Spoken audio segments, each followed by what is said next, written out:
Class 10th वालों ये video नहीं है, हीरा है, हीरा हर क्लास 10th के स्टूडेंट के लिए। क्योंकि आज की इस वीडियो में मैं तुम्हें क्लास 10th की ग्रामर का पूरा जूस निकाल के दे दूंगा इस तरह से। और तुम्हें पिला दूंगा ऐसे ही, तुम्हें क्लास 10 की ग्रामर का पूरा जूस पिला दूंगा। फिर एग्जाम में ना क्वेश्चन देखते ही तुम्हें उसका आंसर पता चल जाएगा। अब तक जिस ग्रामर से डर लग रहा था, हवा लग रही थी, सबसे स्ट्रॉन्ग पॉइंट तुम्हारे एग्जाम में ये ग्रामर ही होने वाली है। ये वीडियो जिसने एंड तक देख ली उसको सबसे आसान ग्रामर लगने वाली है। पूरे YouTube पे ऐसी वीडियो ग्रामर की तुम्हें कहीं नहीं मिलेगी, ये मेरा चैलेंज है। वीडियो भी लाइक कर देना तुम, क्योंकि वजह बहुत जल्द तुम्हें मिलने वाली है। आइए शुरू करते हैं दोस्त से प्यारी सी वीडियो, जूस निकालने वाली हीरा वीडियो, सिर्फ और सिर्फ आपके लिए।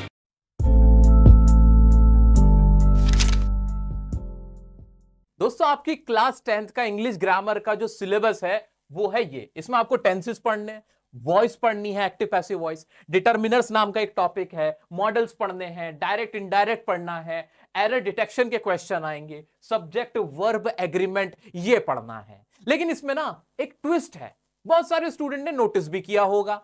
वो ट्विस्ट ये है कि मैंने आपके सिलेबस में बताया कि आपकी एक्टिव पैसिव वॉइस है, आपको एक्टिव पैसिव वॉइस भी पढ़नी है। लेकिन अगर सीबीएसई की बात करें तो सीबीएसई ने अपने सिलेबस में एक्टिव पैसिव वॉइस तो दे ही नहीं रखा। उनके हिसाब से देखा जाए तो क्लास 10th की इंग्लिश ग्रामर में वॉइस नाम का टॉपिक है ही नहीं। फिर मैंने क्यों लिखा है?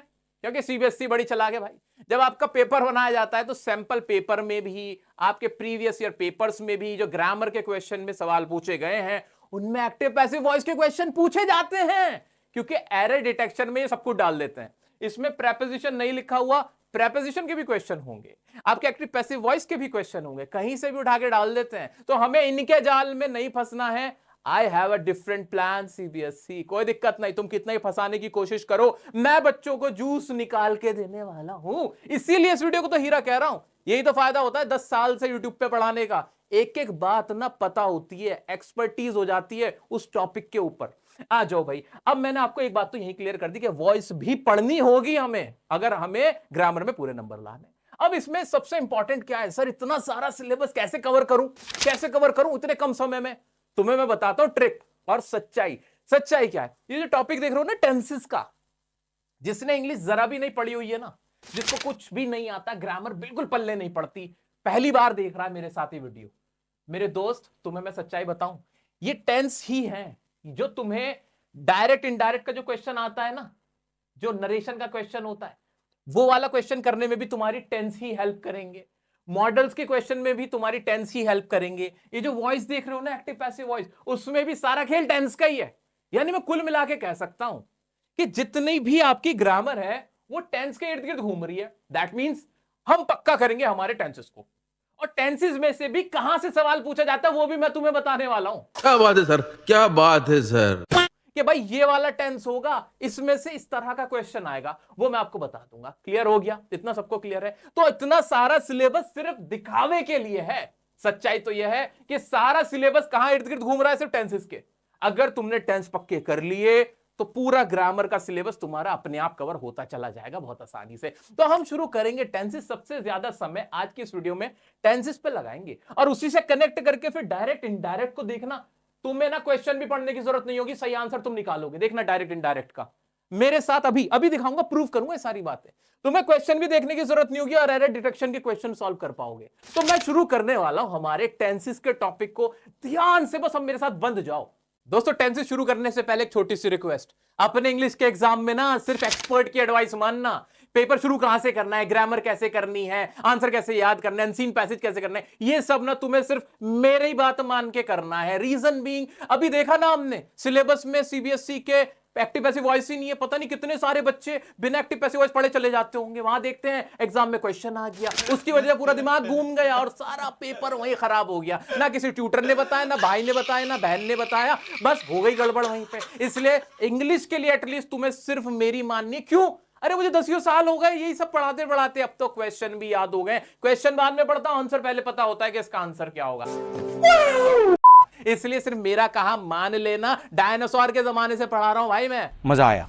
आज शुरू करते हैं हमारे टेंसेस को। टेंसेस कुछ नहीं है, हलवा है, बस समझ लो ध्यान से। बस अब टेंसेस का मतलब क्या होता है? जैसे हिंदी में वाक्य होते हैं ना, जैसे मैं जा रहा हूं, तुम आ रहे हो, हम कर रहे हैं, वो भाग रहा है, मैं तुमसे नफरत करता हूं, जितने भी सेंटेंसेस हिंदी में होते हैं जैसे, वैसे इंग्लिश के अंदर भी ना उन्हें सेंटेंस कहा जाता है, वाक्य जिसे कहते हैं। अब उसे बनाने के लिए हमें तीन चीजों की जरूरत पड़ती है। वो क्या है तीन चीजें? एक होता है सब्जेक्ट, एक होती है वर्ब, और एक होता है हमारा ऑब्जेक्ट। सब्जेक्ट किसे कहते हैं? किसी के भी नाम को सब्जेक्ट कहते हैं, जिसके बारे में बात कर रहे हैं। जैसे मैं अपनी बारे में बात कर रहा हूं तो मैं सब्जेक्ट हुआ, तुम तो तुम सब्जेक्ट, है ना? सिंपल सा है। जैसे रितिका, राजेश, पूजा, मेरी कंपनी, मेरा घर, ये सारा क्या है? ये सर सब्जेक्ट है, जिसके बारे में भी बात की जाए या जो भी कोई काम करता वो हमारा सब्जेक्ट है। इतना तो सबको पता है। अब वर्ब क्या होती है? वर्ब समझ लो। वर्ब क्या है? वर्ब का मतलब होता है काम करना। काम करना, हंसना, गाना, पीना, खाना, लड़ना, ये सारे काम होते हैं। तो इंग्लिश के अंदर इस तरह के वर्ड्स को वर्ब कहते हैं। तो सब्जेक्ट के साथ वर्ब रखी जाती है, और एक होता है हमारा ऑब्जेक्ट। ऑब्जेक्ट मतलब जिसके ऊपर काम का असर पड़ता है। जैसे इंग्लिश, फूड, म्यूजिक, मी, ये सारे क्या है? ऑब्जेक्ट। बिना ऑब्जेक्ट के भी सेंटेंस बन जाता है, कोई ऐसी दिक्कत नहीं है। इस तरह से एक सेंटेंस बनाया जाता है। अब समस्या क्या आई? हिंदी में तो हम समझ लेते हैं कि भाई ये काम कौन से समय में हो रहा है। जैसे कि मैंने कहा मैं खाना खा रहा हूं, तो हूं से समझ में आ गया कि अभी की बात हो रही है। मैं खाना खा रहा था, समझ में आ गया कि था पुरानी बात थी। मैं एग्जाम की तैयारी कर रहा हूं, यानी अभी की बात है, समझ में आ रहा था। इंग्लिश में ऐसा कुछ नहीं था। इंग्लिश में पहले ऐसा कुछ नहीं था। इसके लिए हमें जरूरत पड़ी कि यार कुछ रूल बनाए जाए, यार कुछ ऐसे रूल बताओ, कुछ ऐसी पहचाने दे दो जिससे पता चल जाए कि कौन सा टाइम है।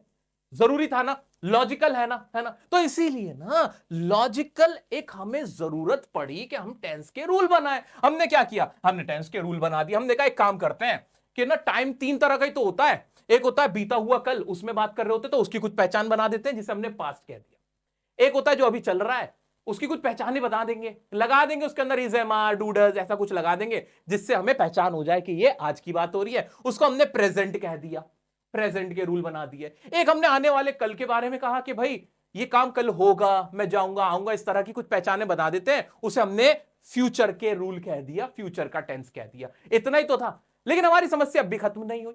अब हमें समस्या क्या हुई? प्रॉब्लम क्या हुई? क्या ना हिंदी में तो हमें समझ में आ जाता था कि भाई मैं खाना खा रहा हूं। जैसे हिंदी में तो हम क्या करते थे कि भाई मैं खाना खाता हूं, तो कैसे लिखते थे? मैं क्या लिखते थे? मैं खाना खाता हूं, तो ये मैं आदत बता रहा होता था। अगर अभी खा रहा हूं तो मैं इसी को कह देता कि खाना खा रहा हूं, है ना? अगर खाना खा चुका होता था तो मैं बोल देता मैं खाना खा चुका हूं। जैसे मैंने एग्जाम की तैयारी कर ली है, यानी पता चलिए काम पूरा हो गया। मैं एग्जाम की तैयारी कर रहा हूं, यानी अभी काम चल रहा है। मैं एग्जाम की तैयारी करता हूं, यानी मेरी एक शेड्यूल है, आदत है ना?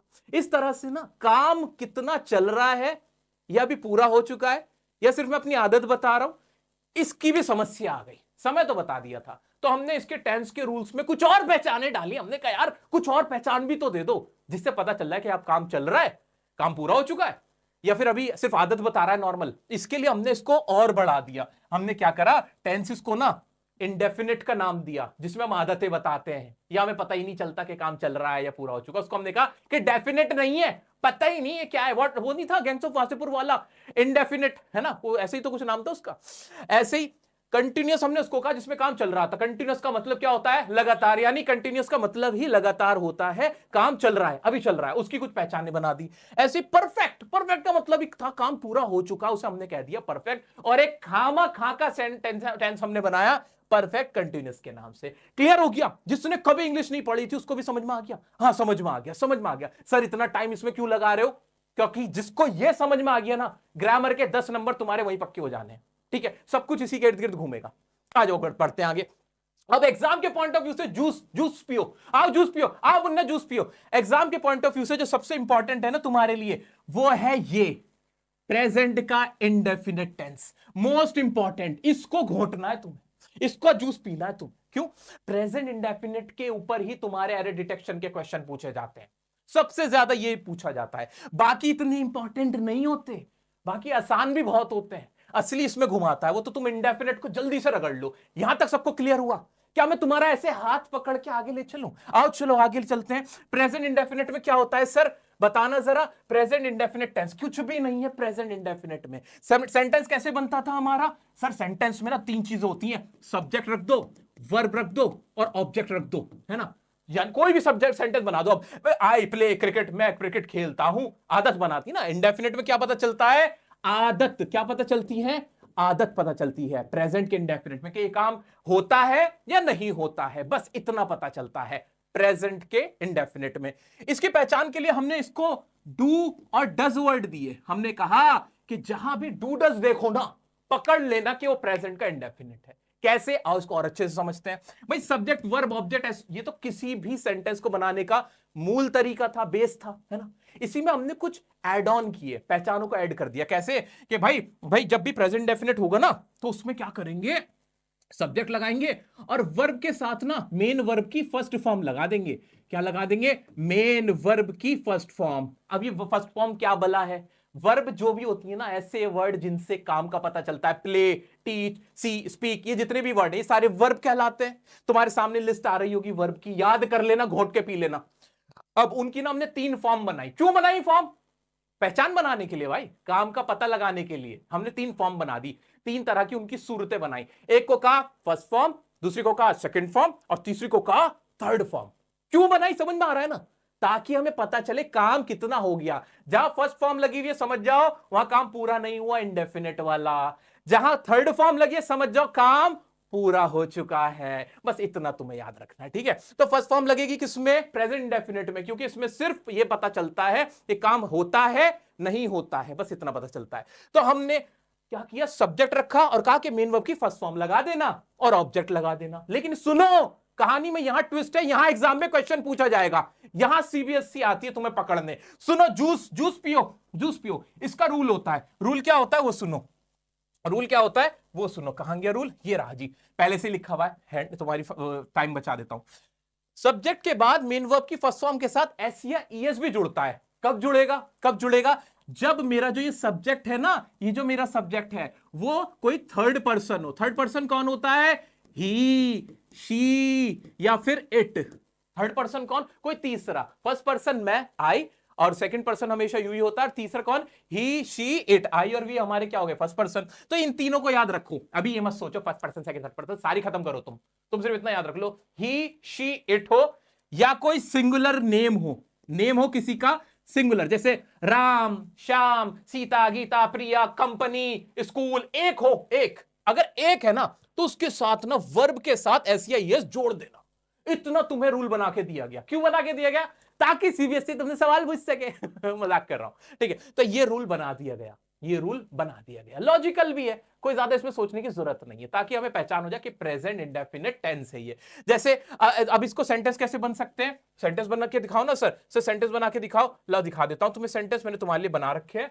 ये रहे तुम्हारे सेंटेंस, जिससे तुम्हें प्रैक्टिस हो जाएगी। ये रहे, जैसे she speaks English, she subject था, इंग्लिश बोलने को स्पीक कहते हैं, ये इंग्लिश हो गया। लेकिन इसके साथ ना एक एस जुड़ा हुआ देख रहे हो तुम। एस क्यों जुड़ा, एस इसलिए जुड़ा क्योंकि जो मेरा सब्जेक्ट था वो एक शी थी और एक सिंगुलर थी, तो मैं समझ गया थर्ड पर्सन थी, तो इसके साथ एस जुड़ना था। लेकिन आई प्ले क्रिकेट, इसमें भी सब्जेक्ट था, वर्ब थी, ऑब्जेक्ट था, लेकिन प्ले के साथ एसईएस नहीं जुड़ा, क्योंकि हमारा रूल क्या कह रहा था कि प्रेजेंट इंडेफिनिट टेंस है, अगर उसका कोई भी सेंटेंस हम बना रहे हैं अफर्मेटिव में, तो वहां क्या करना है, हमें देखना है कि यहां पे क्या होना चाहिए, सब्जेक्ट ही, शी, इट हो या फिर कोई सिंगुलर हो, किसी का नाम हो, सिंगल, एक का, सिर्फ तब लगेगा एसईएस, उसके अलावा नहीं लगेगा। इतना क्लियर है ना, कितना आसान सी बात मैंने तुम्हें बताई ना। अब सीबीएसई बार बार यही सवाल करता है तुमसे, बार बार एरर डिटेक्शन में डाल देगा, क्या प्लूरल होगा उसके साथ एस लगा देगा।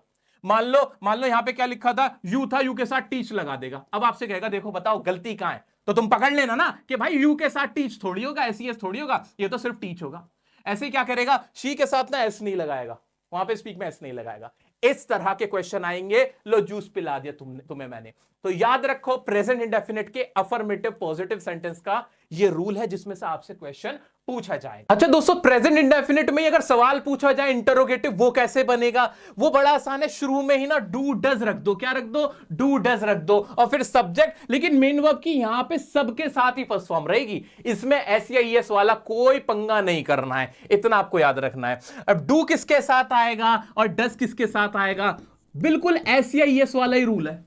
कौन सा एस या ईएस, ही, शी, इट और सिंगुलर कोई नाम है उसके साथ डज लग जाएगा, उसके साथ डज लग जाएगा, और बाकियों के साथ, प्लूरल के साथ और बाकी सबके साथ डू लग जाएगा, बाकी के साथ डू लग जाएगा। सिंपल सा रूल था, इसमें कोई बहुत लंबा चौड़ा नहीं देखना था। एग्जाम के पॉइंट ऑफ व्यू से इंटरोगेटिव ज्यादा नहीं पूछा गया है, ज्यादातर अफर्मेटिव पूछा जाता है। तो नेगेटिव और इंटरोगेटिव भी बहुत आसान हो गए, समझ में आ गया। जैसे डू यू स्पीक इंग्लिश, क्या तुम इंग्लिश बोलते हो? डू यू नो मी, क्या तुम मुझे जानते हो? डू यू रीड बुक्स, क्या तुम किताब पढ़ते हो? लेकिन अगर मुझे कहना हो क्या वह किताब पढ़ती है, तो क्या हो जाएगा? Does she read book, does she speak English, does she teach me, तब वहां पे डू का डज बन जाएगा। इतना याद रखना। इसमें भी जो रूल है वो सारा एसईएस वाला ही है। डू के साथ ईएसई जुड़ता है, कौन सा? सिंगुलर हो और अपना ही शीट हो। इतना क्लियर हो गया दोस्तों। एक और मजेदार बात सुनो, थोड़ा सा जूस और पियो।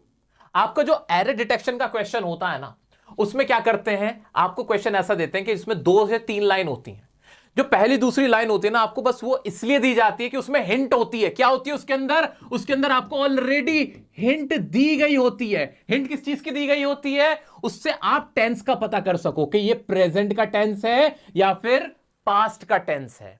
और फिर आपसे क्वेश्चन पूछा गया होता है, बताओ फिल इन द ब्लैंक करो या उसका एरर डिटेक्शन बताओ। तो जब आपको पहली लाइन जैसे ही आप पढ़ो ना, वहां पहले ये पिक कर लो कि क्या ये प्रेजेंट इंडेफिनिट है, यानी आंसर भी फिर कौन से टेंस में होगा? प्रेजेंट में, जैसे हमने अभी देखा भी था। ऐसे अगर पास्ट टेंस में पुरानी बात की गई है तो आंसर भी कौन से टेंस में होगा? पास्ट टेंस में होगा। तुम्हें इससे मतलब ही नहीं उसका मीनिंग क्या निकल रहा है, हमें मीनिंग नहीं निकालना। तो एरर डिटेक्शन के क्वेश्चन में सिर्फ 2 ही चीजें होती हैं, एक तो हिंट दी गई होती है और जानबूझ के डराया गया होता है। डराते हैं, मोटे मोटे लफ्ज दे देंगे, मोटे मोटे वर्ड डालेंगे, बड़ा बड़ा सा सेंटेंस बनाएंगे, जैसे पता नहीं क्या हो जाए। तुम्हें क्या क्या देखना है? सबसे पहला काम एरर डिटेक्शन में हम क्या डिटेक्ट करेंगे कि ये टेंस कौन सा है। पहले टेंस बताओ, जैसे ही टेंस पता चलेगा उसी हिसाब से हम उसका आंसर चूज कर लेंगे। Got it? और कराऊंगा इस तरह के बहुत सारे सवाल कराऊंगा यार, टेंशन मत लो। अभी बस इतना याद रख लेना। क्लियर हो गया? आगे बढ़ते हैं। अब प्रेजेंट इंडेफिनिट तो हमें क्लियर हो गया। नेक्स्ट टेंस होता है इसका प्रेजेंट कंटीन्यूअस। अब प्रेजेंट में कोई बात की गई है, काम कैसा है? कंटीन्यूअस है, यानी काम चल रहा है, चल रहा है। अब चलते हुए को दिखाने के लिए हमेशा जो चीज इस्तेमाल होती है, जो निशानी हमने दी, वो पता क्या थी? आईएनजी। वर्ब की फर्स्ट फॉर्म के साथ क्या लग जाएगी? आईएनजी लग जाएगी। सबसे आसान है, एग्जाम में नहीं पूछा जाता इसके बारे में, बस तुम्हें नॉलेज के लिए बता रहा हूं। पूछा जाए तो पकड़ लेना, वैसे पूछा नहीं जाता। सबसे ज्यादा प्रेजेंट इंडेफिनिट पूछा जाता है। तो इसके सेंटेंस कैसे बनते हैं देख लेते हैं। बहुत आसान सा है, इसमें सेंटेंस बड़े आसानी से बन जाते हैं। जैसे सब्जेक्ट रखा, इज ए मार रखते हैं फिर हम, और उसके बाद वर्ब की फर्स्ट फॉर्म और आईएनजी लगती चली जाती है, लगती चली जाती है बहुत आसानी से। जैसे she is going to school. अब इसका मतलब क्या निकल रहा है? वह स्कूल जाती है नहीं, वह स्कूल जा रही है। I am learning my lesson, ऐसे एम लगा, लर्न के साथ आईएनजी लग गई। क्या मैं अपना लेसन याद कर रहा हूं या कर रही हूं। वी आर मिस के साथ क्या लगा? आईएनजी लगी कि हम मिस कर रहे हैं। Are you coming with us, क्या तुम हमारे साथ आ रहे हो। और ऐसे ही is not speaking to me. अब ये नॉट तो कुछ अलग नहीं है ना, अगर कोई नेगेटिव सेंटेंस हो तो उसके साथ नॉट लग गया कि वह बात नहीं कर रहा है। किससे? मुझसे। वह मुझसे बात नहीं कर रहा है। तो सिंपल सा है, याद रखना, जूस पियो थोड़ा सा, फिर जूस पियो। याद रखो ये जो आईएनजी है, ये हमेशा किसको दिखाएगी? आईएनजी हमेशा किसको दिखाएगी? कोई काम चल रहा है उसको दिखाएगी। टेंस कोई सा भी फर्क नहीं पड़ता, आईएनजी हमेशा काम चलते हुए को दिखाएगी। वर्ब के साथ अगर एसईएस लगा हुआ है तो वो किसको दिखाएगी? हमेशा प्रेजेंट के इंडेफिनिट को दिखाएगी, आदतों को दिखाएगी, शेड्यूल को दिखाएगी। यही पकड़ने की चीजें हैं, बाकी सब बेकार की बात है। इतना क्लियर हो गया? हो गया। अब हमारा प्रेजेंट परफेक्ट टेंस, यानी प्रेजेंट में कोई काम कंप्लीट हो चुका है। परफेक्ट टेंस का ना बस क्रक्स याद रखना। क्या परफेक्ट का मतलब क्या होता है? कोई काम पूरा हो चुका हो, मैंने खाना खा लिया है, मैं उससे मिल गया हूं, मैं वहां जा चुका हूं, उसने अपना काम कर लिया है। जहां भी कोई जो काम है ना वो पूरा हो चुका हो। अब ये कौन दिखाता है? मेन वर्ब की हमेशा इसकी में थर्ड फॉर्म आएगी। इसका क्रक्स क्या है कि मेन वर्ब की ना थर्ड फॉर्म होगी, बस बात खत्म। अब प्रेजेंट है तो इसकी हेल्पिंग वर्ब क्या यूज हुई? हैज और हैव होगी। और हमेशा फॉर्म कौन सी यूज होगी? थर्ड फॉर्म यूज होगी। कोई भी सेंटेंस हमें लेना देना नहीं है। I have done my work, मैंने अपना काम कर लिया है या मैं अपना काम कर चुका हूं। शी हैज कम, वो आ चुकी है। We have learned our lesson, हम अपना लेसन याद कर चुके हैं, हमने अपना लेसन याद कर लिया है। कंप्लीशन दिखा रहा है, वो काम पूरा हो चुका है। सिंगुलर के साथ हैज, प्लूरल के साथ है। सिंपल सा था। परफेक्ट की क्या पहचान है कि उसमें मेन वर्ब की थर्ड फॉर्म। कंटिन्यूटी की क्या पहचान है? मेन वर्ब के साथ आईएनजी लगेगी। अब टेंस बदलते रहो, फर्क नहीं पड़ेगा। अगर यही पास्ट में हो जाए, जैसे यही हो जाए कि मैंने अपना काम कर लिया था, तो क्या हो जाएगा? हैज हैव बदल के क्या हो जाएगा? हैड हो जाएगा। बस इतना ही तो हो जाएगा, और कुछ नहीं, और कुछ नहीं बदलेगा। भाई मैं अपना काम कर चुका था, I had done my work, मैं अपना लेसन याद कर चुका था, I had learned my lesson, बस टेंस बदल रहा है, हेल्पिंग वर्ब बदल रही है, मेन वर्ब की थर्ड फॉर्म ही आएगी। क्लियर है कि नहीं? बहुत आसान था ना। अब आगे बढ़ते हैं, इसका देखते हैं प्रेजेंट परफेक्ट कंटीन्यूअस टेंस में क्या है। ये इससे भी ज्यादा आसान है और एग्जाम के पॉइंट ऑफ व्यू से इंपॉर्टेंट है। एग्जाम के पॉइंट ऑफ व्यू से इंपॉर्टेंट है। जूस पियो, जूस पियो। अगर कोई पेपर तुम्हारा आएगा ना तो उसमें या तो इंडेफिनिट से उठाएगा, प्रेजेंट के इंडेफिनिट से सवाल उठाएगा, प्रेजेंट के परफेक्ट कंटीन्यूअस से सवाल उठाएगा। ये सबसे दो इंपॉर्टेंट है। आओ देखते हैं इसके अंदर क्या है। परफेक्ट भी है, कंटीन्यूअस भी है, इसमें कुछ नहीं है खामा खा का बनाया हुआ है।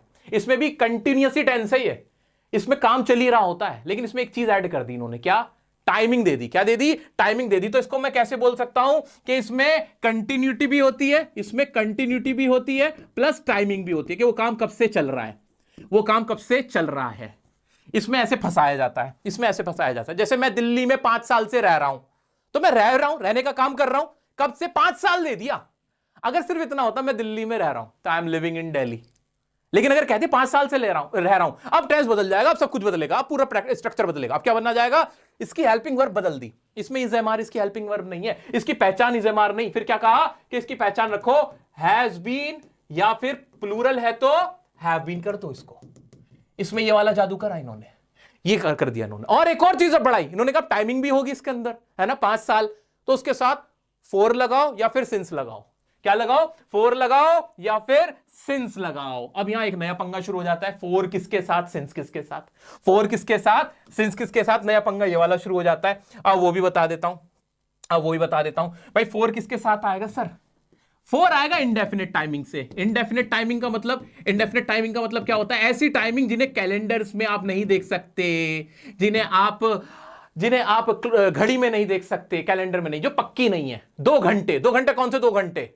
लेकिन अगर मैं कहूं 2 बजे तो पक्की टाइमिंग है ना, घड़ी में देखी जा सकती है। तो 2 बजे अगर है तो सिंस है, तो क्या है? सिंस है। अगर 2 घंटे हैं तो फिर क्या है? फिर 4 है।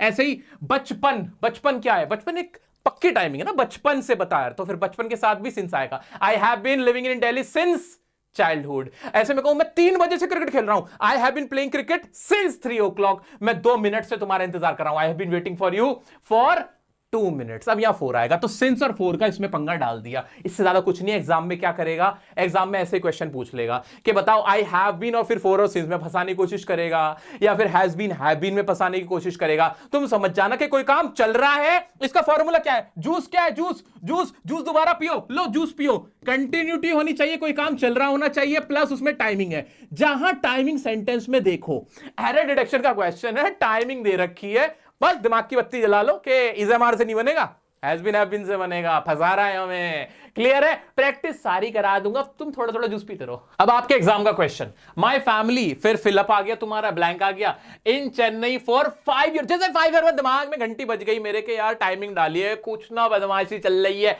आंसर पहले ही पता है कि चेन्नई में मैं 5 साल से रह रहा हूं, ये होना चाहिए था ना इसका। अब इसमें ऑप्शन दे रखे थे has lived, has been living, had lived. अब तुम फंसोगे क्या? नहीं सर, हम समझदार हैं, हम बेवकूफ नहीं हैं, हम इसका आंसर आंख बंद करके हैज बीन लिविंग लगा देंगे। कहीं कोई डाउट इतना सा भी नहीं आ रहा? डाउट एक काम जरूर कर लेना, वर्ब की जो ये फॉर्म्स है ना, इन्हें लर्न कर लेना, मैं तुम्हें दे देता हूं। बहुत सारी जो रेगुलर यूज में या एग्जाम में तुम्हारे आ सकती है ना, वो मैं तुम्हें दे देता हूं। इससे ना तुम्हें आसानी हो जाएगी कि किसके साथ एस लगा हुआ है, यानी वो वर्ब भी है कि नहीं। अभी तो बहुत सारे बच्चों को ये नहीं समझ में आता होगा कि भाई ये वर्ब है कि नहीं, तो फिर ना तुम्हें अंदाजा हो जाएगा। एक बार आंखों के सामने से निकाल लेना कि लर्न मतलब याद करना है, स्पीक मतलब बोलना, उसकी सेकंड फॉर्म स्पोक है, थर्ड फॉर्म स्पोकन है, ये लर्न कर लेंगे। ठीक है ना, खत्म हो गई कहानी। अब आगे बढ़ते हैं। अब जो टेंस है हमारा, अब कौन सा टेंस बचा? प्रेजेंट के तो सारे नाप दिए भाई, और क्रक्स भी क्या है? दोबारा दिमाग घुमाओ कि प्रेजेंट इंडेफिनिट के एस या ईएस में से सवाल आता है, वो याद रखना है। और प्रेजेंट परफेक्ट कंटीन्यूअस के अंदर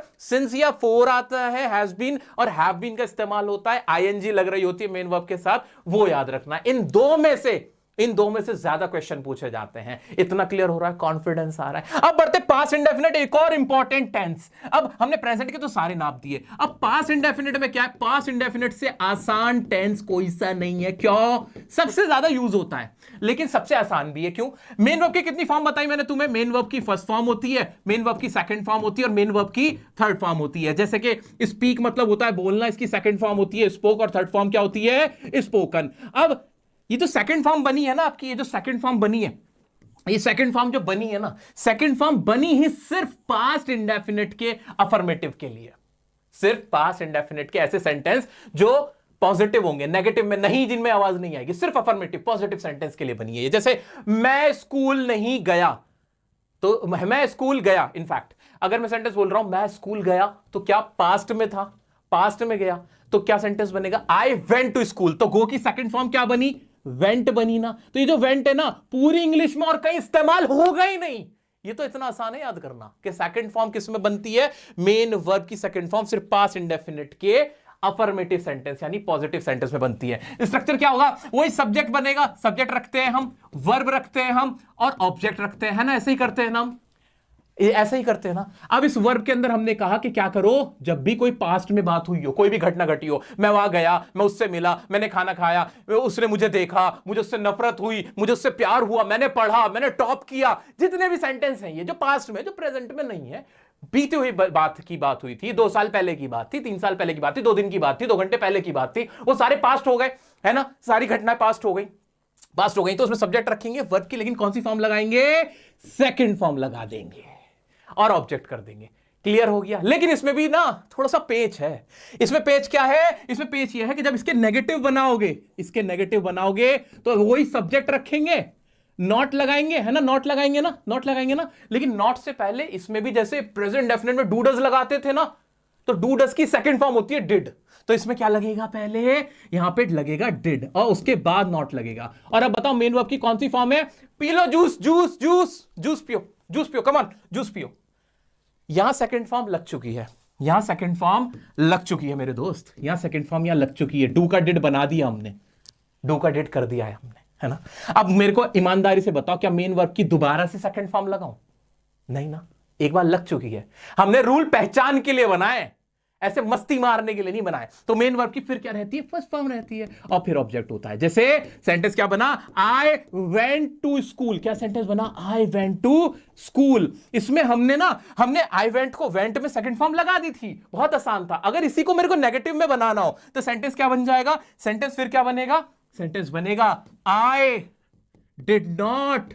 अब यहां वेंट नहीं आएगा, यहां वेंट नहीं आएगा, यहां क्या आएगा मेरे दोस्त, यहां आएगा गो, फर्स्ट फॉर्म आएगी, क्या आएगी, फर्स्ट। एग्जामिनर फंसाएगा तुम्हें, यहीं पे फंसाएगा, यही फंसाएगा। एक सेंटेंस देगा जिसमें पहला वाला सेंटेंस जो होगा वो तुम्हें बता देगा कि ये पास्ट की बात हो रही है, तुम्हें समझ में आ जाएगा।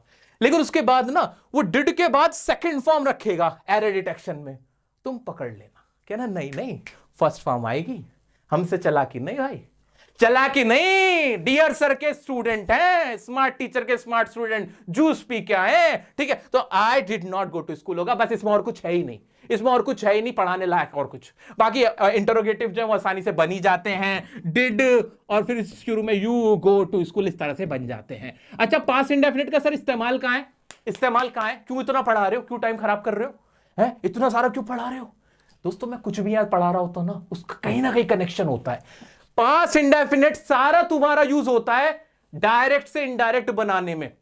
रिपोर्टेड स्पीच के आप क्वेश्चन करेंगे वो तुम्हें हलवा लगेंगे, उसमें बस ये रूल याद रखना कि वर्ब की सेकंड फॉर्म लगाते हुए चलो, बस सेकंड फॉर्म लिपटा दो, बस बन गया तुम्हारा डायरेक्ट इनडायरेक्ट। तो पास्ट इंडेफिनिट से ही डायरेक्ट इनडायरेक्ट बनेगा। तो जिसने पास्ट इंडेफिनिट की प्रैक्टिस की यानी उसने डायरेक्ट इनडायरेक्ट को आराम से कर लिया। अब तुम्हें हलवा लगेगा direct indirect. Past indefinite clear हो गया, क्लियर हो गया। चलिए आगे बढ़ते हैं। तो दोस्तों पेपर के अंदर अगर टेंस से रिलेटेड क्वेश्चन आए एरर डिटेक्शन में, तो एरर डिटेक्शन को करने का सबसे पहला तरीका आपका क्या होना है, आपको चेक करना है कि टेंस की गलती तो नहीं है उसके अंदर। तो पहला पॉइंट एरर डिटेक्शन को हैंडल करने का कि टेंस चेक किया जाए। और टेंस कैसे चेक होगा, वो जानबूझ के कोई ना कोई सेंटेंस, पहला जो उससे ऊपर का सेंटेंस होगा वो कोई ना कोई टेंस के हिंट दे रहा होगा। कैसे हिंट दे रहा होगा, उसमें डेली वर्ड यूज हुआ होगा। डेली से समझ जाना प्रेजेंट इंडेफिनिट की बात हो रही है। रेगुलरली, कोई काम रेगुलर कब होता है, प्रेजेंट इंडेफिनिट में। तो रेगुलरली, ऑलवेज, जनरली, ऐसे 2 days ago या फिर यस्टरडे, इससे क्या पहचान हो रही कि ये पास्ट का है। तो हमें ना ऐसे पहचान जानबूझ के डालेगा यार, वो तुम्हारे लिए डालता है तुम्हें कि ताकि तुम पिक कर लो उसको और फिर सही आंसर उसका लिख दो। तो हमें टेंस के क्वेश्चन को अपने माइंड में रखना है कि एरर डिटेक्शन के अंदर, फिलअप्स के अंदर हमें क्या दिमाग में रखना है कि टेंस चेक करो, क्या कोई हिंट दे रखी है, हिंट कहां है, हिंट कहां है, अच्छा हिंट दे रखी है, अच्छा ये प्रेजेंट का था तो क्या इसमें रूल फॉलो कर रखा है इन्होंने सही से, एसईएस लगा रखा है, मेन वर्ब की थर्ड फॉर्म है कि नहीं, मेन वर्ब की सेकंड फॉर्म पास्ट इंडेफिनिट अगर पास्ट का है तो लगी हुई है कि नहीं। ये सवाल अपने आप से पूछना है और इस तरह से हम सही आंसर दे सकते हैं। एक चीज क्लियर हो गई। सर क्वेश्चन कराओ ना, अभी करा देता हूं चुटकियों में, पता अब तो तुम्हें ना एक्सपर्ट हो गए तुम। दूसरी चीज अब दूसरा काम क्या करना है, कुछ ना सवाल होते हैं टेंस का कोई रूल नहीं होता, बहुत सिंपल से सवाल होते हैं। वो कैसे वो आपसे पूछ लेगा सिंपल सा, जैसे water was essential for humans. अब इसका मतलब बताना क्या निकला कि पानी ह्यूमन के लिए बड़ा जरूरी था, क्यों अब नहीं है।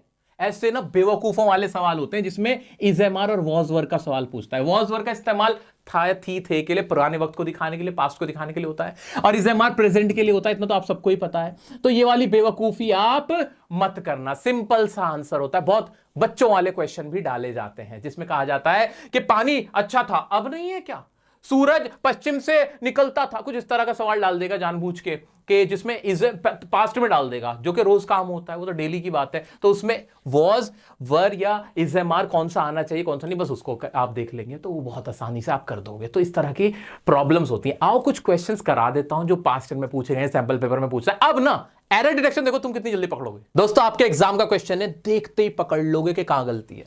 She wants to learn how to play the piano. Wants तो देख के समझ में आ गया कि सब्जेक्ट के बाद मेन वर्ब की फर्स्ट फॉर्म एस या ईएस लगा हुआ था, कोई दिक्कत नहीं थी। टू के बाद लर्न्स कब से आने लगा, ऐसा तो कोई रूल ही नहीं था, यानी ये गलत है, ये रॉन्ग नंबर है। देखते ही पता चल गया, ऑप्शन भी देखने की जरूरत नहीं है। ये लर्न्स की जगह क्या होना था, लर्न होना था, सिंपल सा था। और देखोगे और दिखाता हूं, और दिखाओ, देखो तुम्हारे एग्जाम के क्वेश्चन है, मेरे बनाए हुए नहीं है। आओ जरा इसको देखो, माइंड में क्या रखना है। माइंड में मैंने क्या कहा कि टेंस पकड़ना, कि टेंस पहला वाला कौन सा था। आओ देखते हैं। The autumn breeze cradles your thoughts. Cradle से मैंने पकड़ लिया। देखो मैं कह रहा हूं हिंट देते हैं ये लोग, देखो तुम्हें हिंट दे रखी है, ये जो क्रेडल्स है ना, इससे हिंट मिल गई कि टेंस कौन सा है, किस टेंस में बात हो रही है, प्रेजेंट के इंडेफिनिट में टेंस में बात हो रही है। पूरी जो पोएट्री है जो भी है प्रेजेंट डेफिनिट है। इसका मीनिंग क्या निकलता है क्या नहीं निकलता है, मैनू की यार, मुझे नहीं आती इतनी इंग्लिश, लेकिन रूल पता है। आ जाओ आगे बढ़ जाते हैं। The falling leaves dash your melancholy, the sunset paints your mood as the evening ushers in the night। बार बार ऐसे लगा हुआ, यानी पूरा जो सेंटेंस, पूरा पैराग्राफ है, ये जो स्टैंजा है, वो सारा कैसा है, प्रेजेंट इंडेफिनिट में। इतना क्लियर हो गया। इसमें जानबूझ के देखो मेलनकॉली डाला है, जानबूझ के कि तुम्हें इसका मीनिंग नहीं पता होगा, तुम फंस जाओगे, क्या हो गया, कुछ नहीं हुआ, तुम्हें तो टेंस पे नजर गाड़नी थी। अब वो कह रहा है बताओ इसमें शेर आएगा, शेयर्ड आएगा, शेयर्स आएगा या शेल शेयर आएगा। पता वर्ब की फर्स्ट फॉर्म के साथ एसईएस लगा दूं या सिर्फ फर्स्ट फॉर्म लगा दूं या फिर थर्ड फॉर्म लगा दूं।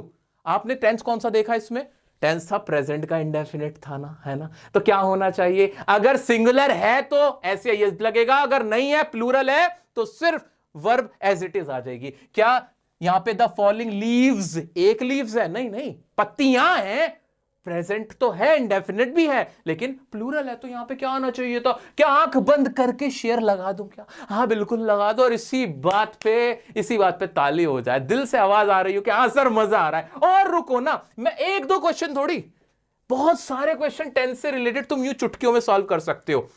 आओ दिखाता हूं तुम्हें, आओ एक और क्वेश्चन देख लो। ये देखो कितना बच्चों वाला क्वेश्चन है। She don't like chocolate ice cream, बड़ा आसान सा था, she don't like chocolate ice cream. इसमें प्रेजेंट इंडेफिनिट, देखो मैंने तुमसे बार बार कहा है, जूस पिलाया तुम्हें, कि प्रेजेंट इंडेफिनिट से पूछता है ज्यादा, उसमें फंसाने की चीजें ज्यादा है। अब इसमें कोई दिक्कत तो नहीं थी, शी के साथ डोंट था, नेगेटिव वाला था, लेकिन हमने पढ़ा था एस या ईएस आता है, जो भी थर्ड फॉर्म होता है, थर्ड पर्सन होता है, इनफैक्ट थर्ड पर्सन है, एस ईएस लगाओ। लेकिन ये नेगेटिव वाला था, एस ईएस तो नहीं लगा सकते थे, तो डू के साथ एस ईएस लगाओ ना। डू नॉट क्यों किया, डज नॉट बोलो ना। तो इसमें क्या गलती थी, क्या ये डज नॉट होना चाहिए था, बिल्कुल होना चाहिए था, ये डज नॉट होता कि she does not like chocolate ice cream. पकड़ रहे हो, पकड़ पा रहे हो आसानी से, और देखोगे और देख लो ना, बहुत आसान है। आओ चलो और दिखा देता हूं तुम्हें और मजेदार क्वेश्चन। जैसे ये क्वेश्चन देखो, 3 months ago, 3 महीने पहले, देखो हिंट दी तुम्हें यार, हिंट दी उसने, 3 महीने पहले, यानी बात पुरानी है।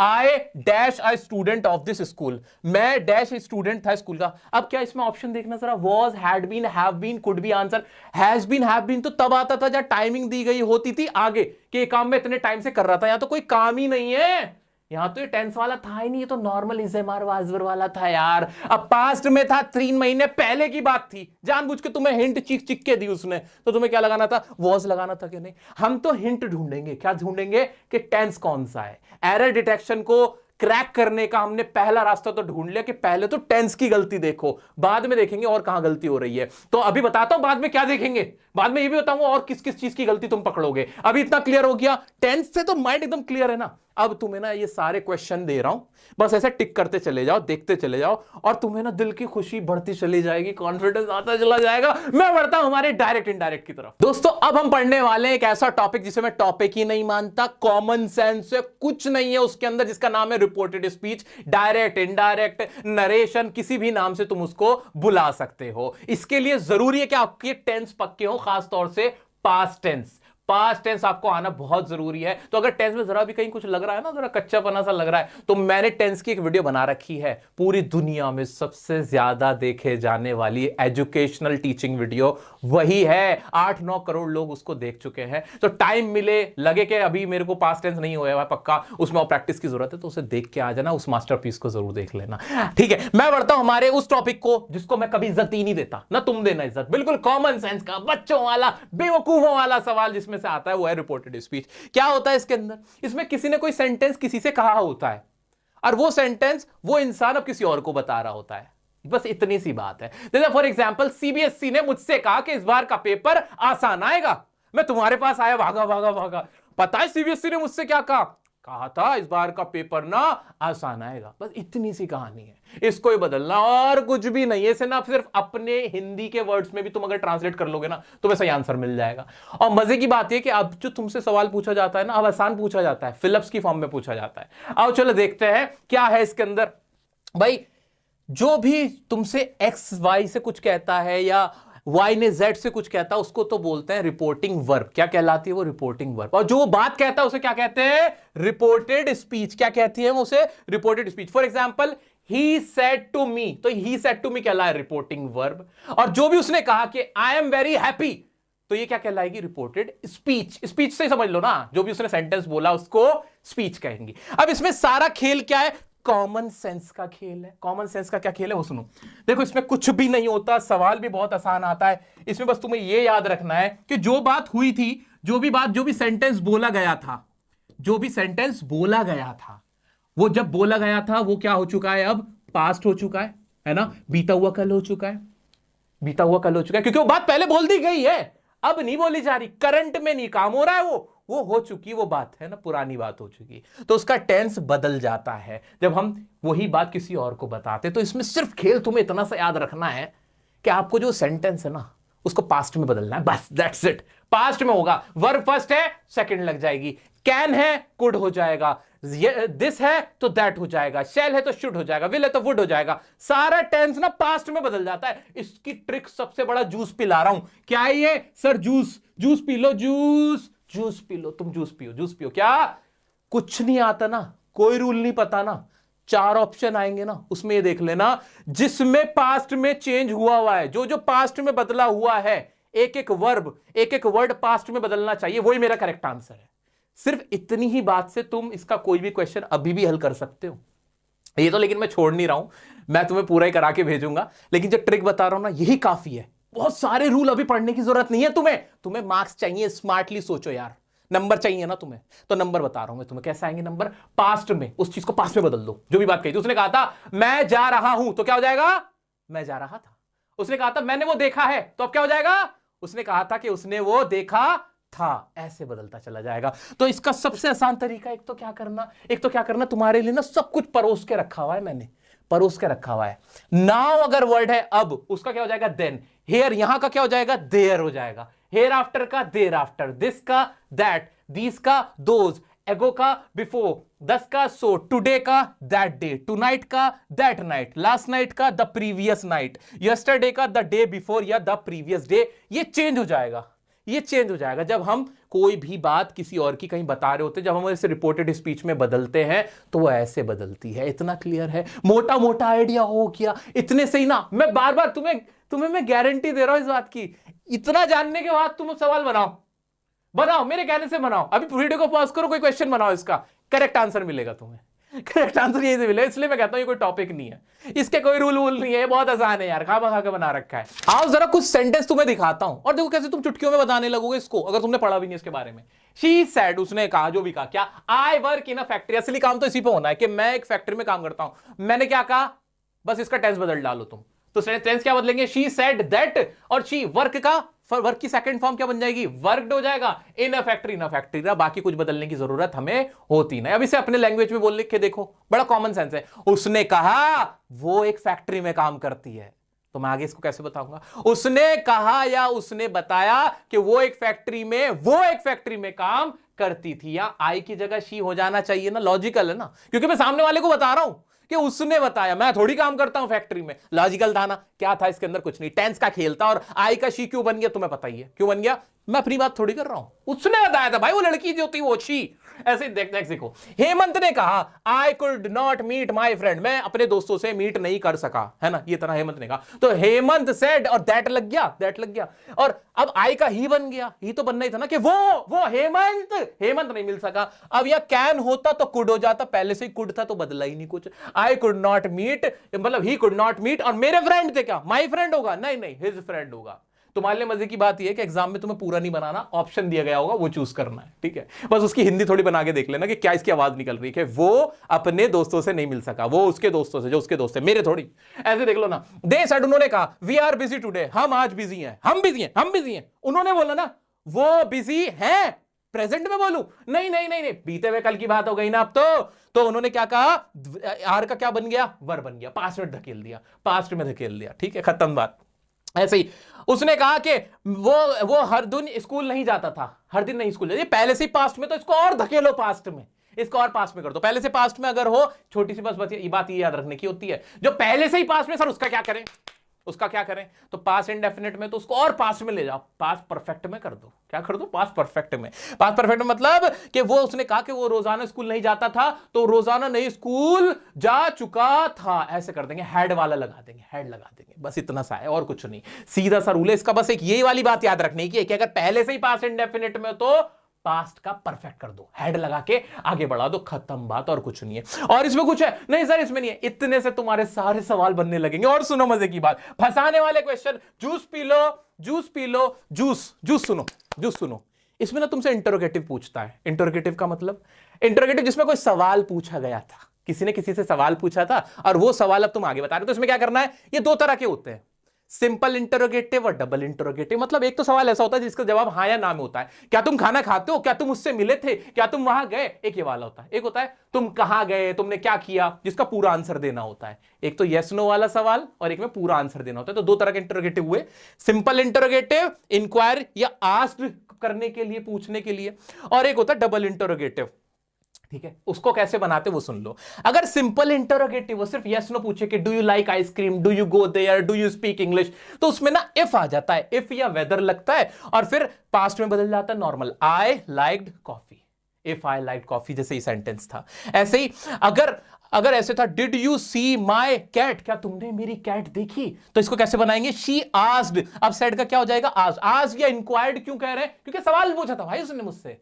अब हम सेड नहीं लगाएंगे, हम आस्क लगा रहे, लॉजिकल है ना भाई, उसने मुझसे सवाल पूछा था, उसने मुझसे पूछा, क्या पूछा, इफ और या फिर वेदर का इस्तेमाल हो जाएगा। Did you see my cat, अब पास्ट इंडेफिनिट में था तो किसमें बदला, परफेक्ट, पास्ट का ही और आगे बढ़ा दिया, पास्ट का ही परफेक्ट कर दिया। इससे ज्यादा इसमें कुछ पूछ ही नहीं सकता, वो क्या पूछ लेगा, if I had seen her cat. अब इसकी लैंग्वेज तुम देखो, इसको पहले ये जो स्ट्रक्चर था ना, ये इंटरोगेटिव में था, सवाल में था, अब इसको हमने अफर्मेटिव बना दिया, नॉर्मल कर दिया, बस ये लगे रहने दिया इफ, और इसको कैसे बना दिया, अफर्मेटिव में बना दिया कि क्या मैंने उसकी कैट देखी थी, ऐसे करके। ठीक है, अब सवाल नहीं छोड़ा हमने इसको। ठीक है, क्लियर है, इतना क्लियर है। तो बस इसमें से ज्यादा कुछ नहीं है, और तुम्हें फायदा पता है क्या है, तुम्हें पूरा नहीं बनाना पड़ता, ज्यादातर तो तुमसे मल्टीपल चॉइस क्वेश्चन पूछ लेता है। अब एक और सवाल देखो ना सर, और सवाल दिखाओ। ऐसे ही उसने मुझसे कहा are you enjoying the music, क्या तुम म्यूजिक इंजॉय कर रहे हो। सबसे पहला काम क्या करूंगा, आस लगा दूंगा, वेदर लगा दूंगा। ठीक है, टेंस तो बदलूंगा भाई, टेंस तो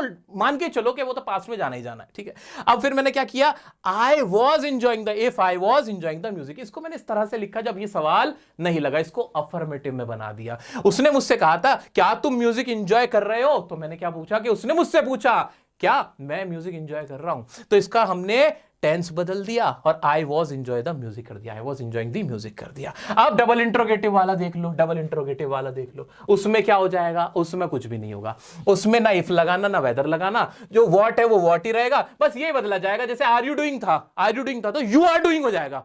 आर यू डूइंग का क्या कर दिया हमने, यू आर डूइंग, मतलब यू आर डूइंग तो नहीं किया ऑफ कोर्स। मैं तुम्हें एक बात बताना चाह रहा हूं कि स्ट्रक्चर चेंज कर देंगे, अब उसको इंट्रोगेटिव नहीं रहने देंगे, उसको किस में बदल देंगे, अफर्मेटिव में बदल देंगे। इसको और अच्छे से समझा देता हूं मैं, यही चीज है बस इसमें जो तुम्हें थोड़ा बहुत फंसाने के लिए है।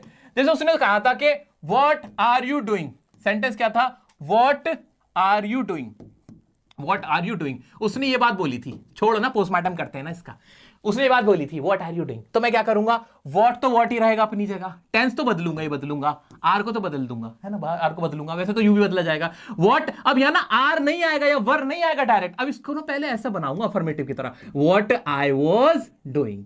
इसका मैंने सवाल पना जो था ना वो खत्म कर दिया, इसको अफर्मेटिव सेंटेंस की तरह बना दिया। अफर्मेटिव ऐसे ही तो बनता है, सब्जेक्ट वर्ब ऑब्जेक्ट, और जो इंटरोगेटिव होते हैं वो क्या होते हैं, वहां पहले हेल्पिंग वर्ब होती है और फिर हमारा क्या आ जाता है, डबल एच फैमिली हो गई, या फिर सब्जेक्ट होता है, फिर ऑब्जेक्ट होता है, क्वेश्चन मार्क, ऐसे होता है ना। तो बस इसका स्ट्रक्चर बदल जाता है और कुछ भी नहीं, कुछ भी नहीं, और सिंपल है बहुत, ठीक है। आओ जरा इसके क्वेश्चन दिखाता हूं तुम, आपके एग्जाम के क्वेश्चन है, मैं तो क्वेश्चन भी नहीं पढ़ने वाला, डायरेक्ट लास्ट लाइन पे आके देखूंगा क्या कह रहा है वो, एक्सप्लेन्ड। और भाई इससे पहले की लाइन कहां है भाई, मुझे क्वेश्चन की लास्ट लाइन दिखा दो बस। Sorry sir the engine broke down, तो इंजन ब्रोक डाउन को क्या कर दूंगा, पहले से पास इंडेफिनिट था तो क्या हो जाएगा, पास परफेक्ट हो जाएगा, the engine had broken down, बस इतनी लाइन लिखनी थी मुझे, वो इसका आंसर है, that the engine had broken down, इससे ज्यादा कुछ नहीं है। नेक्स्ट क्वेश्चन देख लो, और ये एग्जाम के क्वेश्चन है, मेरे अपने नहीं है बनाए हुए। अब इसमें देखो, इसमें भी ना पूरा क्वेश्चन मैं पढ़ ही नहीं रहा, अरे जाए तेल लेने क्वेश्चन, मैं तो डायरेक्ट आंसर देखूंगा, मेरे बच्चों वाला सवाल है।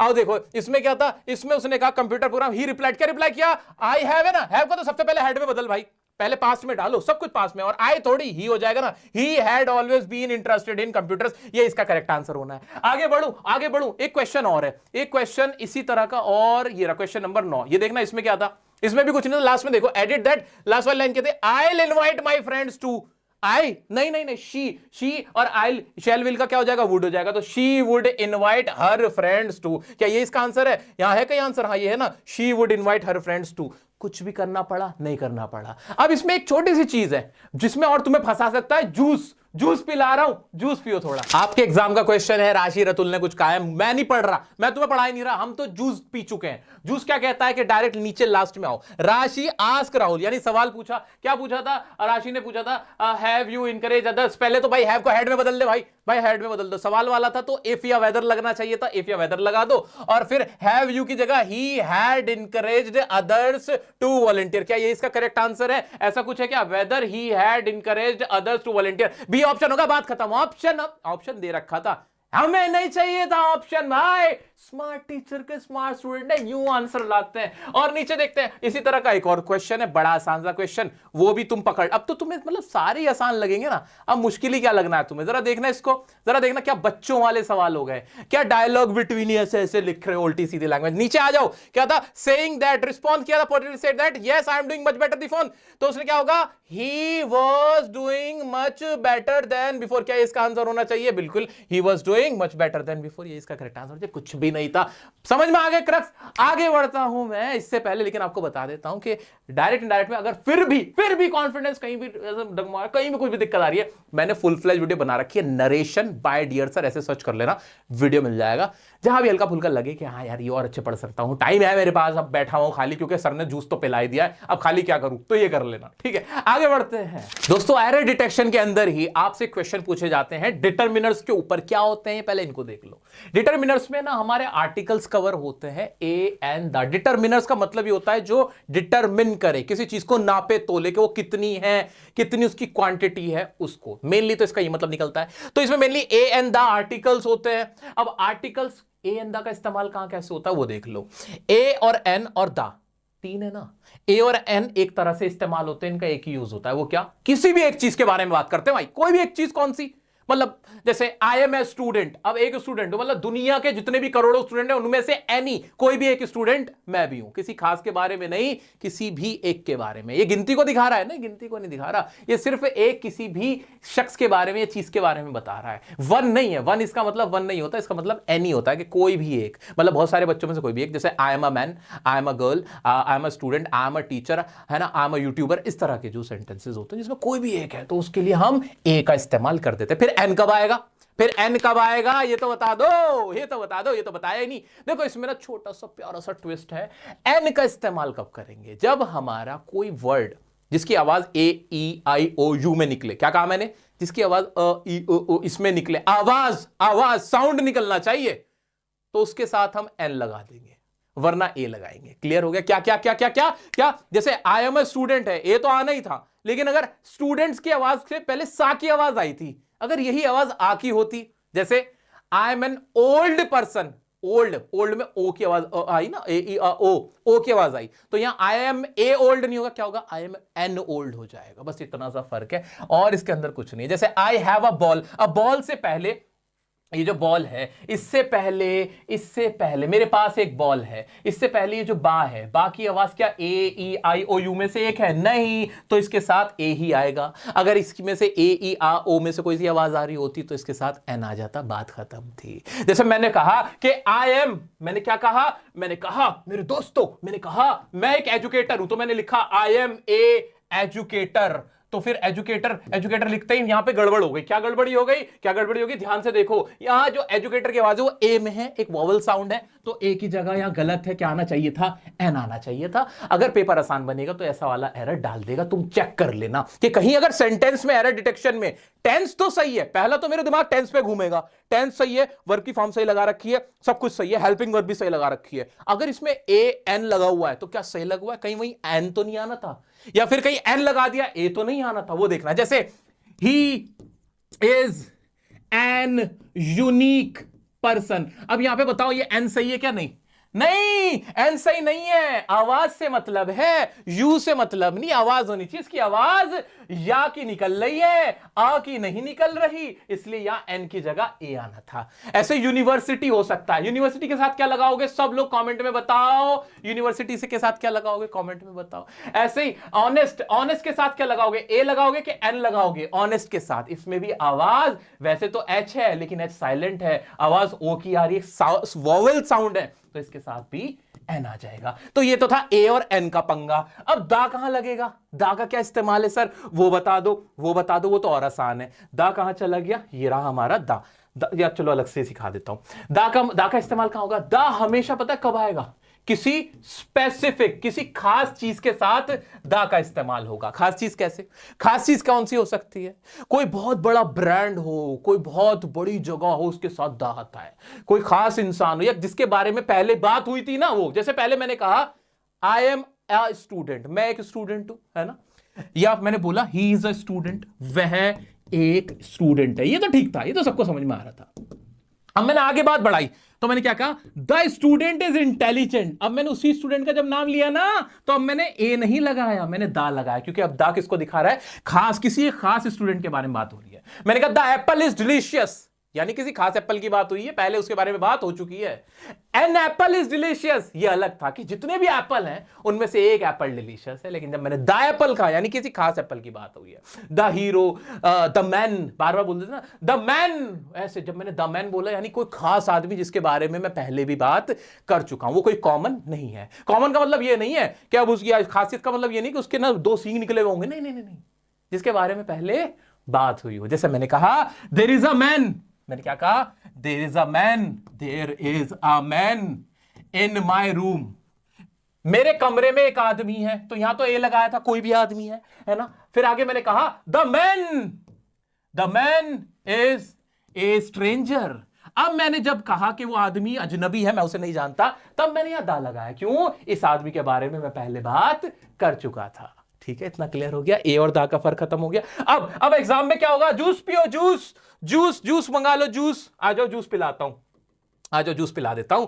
अब दा में ना क्या गलती होती है, नामों के आगे दा लगा हुआ मिल जाएगा, एग्जाम में डाल देगा, किसी के नाम के आगे दा लगा देगा, जैसे अतुल दा अतुल कर देगा, दा आकाश कर देगा। ऐसा नहीं होता, गलत है। दा नामों के साथ किसी चीज के नाम के साथ नहीं आता, किसी कंट्री के नाम के साथ दा नहीं आता। दा इंडिया गलत होगा, दा पाकिस्तान गलत होगा, दा बांग्लादेश, दा श्रीलंका, दा लगेगा ही नहीं।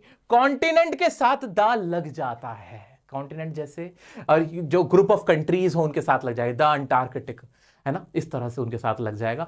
ऐसे ही द यूएसए, द यूएई उनके साथ लग जाएगा। रिवर्स के साथ लग जाएगा, द गंगा, द जमुना, जो फेमस बड़ी रिवर्स हैं, इनके साथ भी हम दा लगा देते हैं, उनके साथ भी लग जाएगा। लेकिन जिनके साथ नहीं लगेगा वो लिस्ट मैंने आपको बता दी है, जिनके साथ नहीं आएगा जानबूझ के लगा के देगा, आप परेशान हो जाओगे, पकड़ लेना कि गलती ए अंदा की हुई है। आगे बढ़ते हैं हमारे इनके ऊपर जो क्वेश्चन पूछेंगे ना, बड़ा आसान से दिखा दूंगा, तुम पकड़ लोगे। अब इनसे ही आगे बढ़ते हुए मैं डिटरमिनर्स को और कंप्लीट करा देता हूं। भाई बहुत आसान होते हैं डिटरमिनर्स, क्वांटिफायर्स हैं, ये किसी चीज को काउंट करने के लिए इस्तेमाल होते हैं, जैसे मच, मैनी, फ्यू, लिटिल, ये तुमने पहले भी पढ़े होंगे। मच का इस्तेमाल, इनको ना हमने पता है किस चीज में डिवाइड किया है, हमने डिवाइड किया इनको काउंटेबल में और नॉन काउंट। ये क्या बोला है, काउंटेबल नॉन काउंट। अरे बड़ा आसान है यार, खुशी को काउंट कर सकते हो, 1 2 3 4 खुशी हो रही मुझे, नहीं, ये वीडियो देखने के बाद मुझे ना 10 खुशी हो रही है, मेरा ना 10 कॉन्फिडेंस आ रहा है, ऐसे नहीं होता। पता है क्या, कोई चीज, हर चीज ना काउंट नहीं होती। रिश्तों को, प्यार को ना काउंट नहीं किया जाता। जो प्यार होता है वो काउंटेबल है ही नहीं, है ना। मुझे तुमसे बेपनाह मोहब्बत है, काउंट करके बताओ 2 किलो 3 किलो है, लेकिन कुछ चीजें होती काउंट होती हैं, जैसे कि तुम यही वीडियो इसी तरह के इंग्लिश सीखने के लिए पता नहीं कितने पैसे खर्च करते हो ना, कोर्स खरीदते हो ना, पता नहीं क्या क्या करते हो, है ना, करते हो ना। जब पैसे खर्च करते हो वो काउंटेबल है, हाँ है, वो काउंटेबल है। तो ऐसे ही ना ये जो वर्ड्स होते हैं ये डिपेंड करते हैं काउंटेबल पे, नॉन काउंटेबल। काउंटेबल जिसे काउंट किया जा सकता है, नॉन काउंटेबल जिसे काउंट नहीं किया जा सकता है। मच का इस्तेमाल नॉन काउंटेबल के लिए होता है, जैसे I love you very much, कोई ऐसी चीज जो काउंट नहीं हो सकती और बहुत ज्यादा है, उसके लिए हम मच का इस्तेमाल करते हैं, है ना। I love you very much सबसे अच्छा एग्जांपल, इसका तुम्हें यही याद रह जाएगा और आगे बढ़ने की जरूरत नहीं है। मैनी का मतलब, मैनी काउंटेबल है, कई सारे। Many students are watching me right now, बहुत सारे स्टूडेंट हैं, ये बहुत ज्यादा नहीं है बट काफी हैं। Many students are watching me यानी बहुत सारे स्टूडेंट्स मुझे देख रहे हैं। क्या मच और मैनी का फर्क समझ पाए, काउंटेबल और नॉन काउंटेबल का है, काफी सारी चीजें हैं। आगे बढ़ जाते हैं, फ्यू और लिटिल। फ्यू भी काउंटेबल है, लिटिल नॉन काउंटेबल है, इसमें भी बस यही डिफरेंस है। और अ फ्यू और आ लिटिल में क्या, बस इसमें पॉजिटिव और नेगेटिव का फर्क है। अ फ्यू दिखाता है किसको, नेगेटिव को, कि बस थोड़े से ही हैं। और अ लिटिल में भी यही है कि बस ये भी पॉजिटिविटी को ही दिखा रहे होते हैं और इसके अंदर कुछ भी नहीं है। अ फ्यू और लिटिल, इसमें भी फ्यू काउंटेबल है और लिटिल नॉन काउंटेबल, उसे काउंट नहीं कर सकते। I have a little knowledge, मेरे को थोड़ी सी नॉलेज है, यानी उसे काउंट नहीं किया जा सकता है। कहते हैं ना a little knowledge is a dangerous thing, कि थोड़ी सी नॉलेज आपके लिए डेंजरस हो सकती है। I have a few friends, मेरे कुछ दोस्त हैं, यानी काउंट करके बता सकता हूं 2 4 5 है। तो छोटी सी क्वांटिटी को दिखाने के लिए फ्यू, ज्यादा क्वांटिटी को दिखाने के लिए मैनी हो जाएगा। ऐसे लिटिल और मच का, थोड़ा है तो लिटिल, थोड़ा ज्यादा है तो मच है। अब फ्यू और अ फ्यू में क्या फर्क है, अ फ्यू दिखाता है पॉजिटिव को, हाँ है थोड़े से लोग, जैसे मैं कहूं आई have got a few friend, हाँ मेरे कुछ दोस्त हैं। I have a few students who love me, मेरे पास कुछ स्टूडेंट्स हैं जो मुझसे प्यार करते हैं। लेकिन अ लिटिल, ऐसे ही अ लिटिल का है, अ लिटिल में भी अ लिटिल दिखाएगा पॉजिटिव। अ लिटिल, हाँ मतलब I have a little knowledge, मेरे पास है थोड़ी सी नॉलेज। अगर से बोलूं आई हैव लिटिल नॉलेज, यानी मेरे पास बस थोड़ी सी है यार, और ज्यादा दे दो, ठीक है। तो few, a few, little, a little का ये डिफरेंस था। अब इसके आंसर एक साथ करा दूंगा क्वेश्चंस। आगे बढ़ते हैं, और कौन कौन से होते हैं, ईच, एवरी, दिस, दैट, बहुत आसान होते हैं। ईच और एवरी लगभग इंटरचेंजेबल ही होते हैं। किसी ग्रुप में ईच एंड एवरीवन ऐसे बोल देते हैं ना, एक साथ भी बोल देते हैं। प्रत्येक या प्रति के लिए हम ईच एंड एवरी बताते हैं, यानी किसी एक इंडिविजुअल की जब बात हो रही होती है तो उसके लिए हम ईच एवरी का इस्तेमाल करते हैं। इंपॉर्टेंट यह है कि इनके साथ हमेशा वर्ब कौन सी यूज होगी, सिंगुलर, क्योंकि ये एक को दिखाते हैं। देखिए जैसे एवरी स्टूडेंट, अगर आगे बोल दे स्पीक्स इंग्लिश, हर स्टूडेंट इंग्लिश बोलता है, तो स्पीक के साथ एस आएगा, क्योंकि ये सिंगुलर है, थर्ड पर्सन है, तो स्पीक्स होगा, स्पीक नहीं होगा। एवरी स्टूडेंट लव्स मी होगा, एवरी स्टूडेंट लव मी नहीं होगा। क्लियर हो गया। आगे बढ़ जाते हैं, दिस और दैट सबसे आसान। दिस कोई चीज सामने है, आंखों के सामने देख के बोल सकते हो कि दिस इज इंपॉर्टेंट, और दैट कोई चीज दूर है, दैट इज इंपॉर्टेंट। या कोई चीज पहले डिस्कस हुई थी, पहले उसके बारे में बात हुई थी, तो दैट लगाते हैं कि that day I was there, उस दिन मैं वहां था, तो उसके लिए हम दैट लगाते हैं। तो दिस और दैट का सिर्फ यही फर्क है। और दोस क्या होता है, दोस प्लूरल होता है दीज का, दीज और दोस को भी पकड़ लेते हैं, यहीं पर बहुत आसान था। दीज का इस्तेमाल किन्हीं 2 चीजों के लिए होता है, और दोस का इस्तेमाल बहुत सारे लोगों के लिए होता है, बहुत सारी चीजों के लिए होता है। दोज वर डेज, वो दिन थे। दीज मतलब दीज भी प्लूरल है, प्लीज दीज भी प्लूरल है, दोज भी प्लूरल है, बस फर्क इतना ही है कि दीज जो सामने बैठे हुए हैं, जो सामने बैठे हुए हैं उनके लिए, मतलब दो या दो से ज्यादा लोगों के लिए दीज आ गए, लेकिन सामने बैठे हैं। और दोज जो मतलब सामने नहीं है, कहीं दूर है, those students who watch my videos will be very successful. जो स्टूडेंट जिन्होंने मेरी वीडियो देखते हैं वो सक्सेसफुल होंगे। ऐसे दीज स्टूडेंट्स, जैसे मैं आपकी बात कर रहा हूं अभी, कि these students will score 100 out of 100। ये जो स्टूडेंट अभी मुझे देख रहे हैं वो 80 आउट ऑफ 80 लेके आएंगे नंबर। तो ये सिंगुलर है, दिस और दैट सिंगुलर है, और दीज और दोस्त प्लूरल है, एक से ज्यादा की बात हो रही है। इतना क्लियर है। बहुत ज्यादा इसमें समय इसलिए नहीं लगा रहा क्योंकि टॉपिक इतना बड़ा है कि इस पे मैं 2 दिन बोल सकता हूं। अगर कहीं भी दिक्कत आती है ना इसमें, तो मैंने फिर भी अलग से वीडियो बना रखी है, डिटरमिनर का ऐसा 1 शॉट वीडियो प्यारा सा बना रखा है। वैसे तो दिक्कत आएगी नहीं, भी क्वेश्चन कराऊंगा यार, छोड़ो तो तुम बहुत आसानी से तुम कर डालोगे। फिर भी मेरा ना ख्याल आ जाता है क्लास के उस सबसे कमजोर बच्चे का जो डर के मारे कह नहीं पाता है। तो मैं चाहता हूं जो सबसे कमजोर अपने आप को इंग्लिश में समझता है ना, वो लेके आए इस 80 में से 80 नंबर। तब मेरे को लगेगा मैंने अपने जीवन में कुछ किया। सम और एनी देख लो, सम का इस्तेमाल कुछ के लिए होता है, काउंटेबल भी होता है, अनकाउंटेबल होता है। जैसे I have got some friends, मेरे कुछ दोस्त हैं। I have some questions to ask, मेरे को कुछ क्वेश्चन पूछने, तो कुछ की जगह हम सम लगा देते हैं। ज्यादातर ये क्या कहते हैं, काउंटेबल नॉन काउंटेबल दोनों में इस्तेमाल हो जाता है, कोई ऐसा इसमें प्रॉब्लम नहीं होता। ऐसे ही एनी का इस्तेमाल हमेशा नेगेटिव में होता है। I don't have any friend, मेरा कोई फ्रेंड नहीं है। I don't have any question, मेरे पास कोई क्वेश्चन नहीं है। I don't have any doubt, मेरे को कोई डाउट नहीं है। I don't have any problem, मुझे कोई प्रॉब्लम नहीं है। इस तरह से एनी का इस्तेमाल होता है। एनी और सम आपस में बिल्कुल अपोजिट है। ये पॉजिटिव नेगेटिव, ज्यादातर पॉजिटिव में इस्तेमाल होता है, और ये बिल्कुल हमेशा नेगेटिव में होता है। ये याद रख लेना, इसमें कुछ भी नहीं था। डिटरमिनर्स बहुत आसान होते हैं, आपको कभी दिक्कत नहीं आएगी। एक बार इन्हें अपने माइंड में इनका डिफरेंस सोच लेना, आसानी से समझ में आ जाएगा कि मच वर्सेस मैनी क्या हो सकता है, कि एक काउंटेबल है, एक अनकाउंटेबल है। ऐसे मोर वर्सेस मोस्ट, इसके ऊपर बहुत क्वेश्चन आता है। मोर और मोस्ट, ये सुन लो। मोर का इस्तेमाल कंपैरिजन करते हुए होगा, किसी से कंपैरिजन की जाएगी। जैसे ही इज मोर हैंडसम, वो ज्यादा हैंडसम है किसी और से, है ना। जैसे मैं बोल सकता हूं आई एम मोर इंटेलिजेंट, मैं ज्यादा इंटेलिजेंट हूं। लेकिन मोस्ट क्या होगा, मोस्ट दिखाएगा कि सबसे ज्यादा।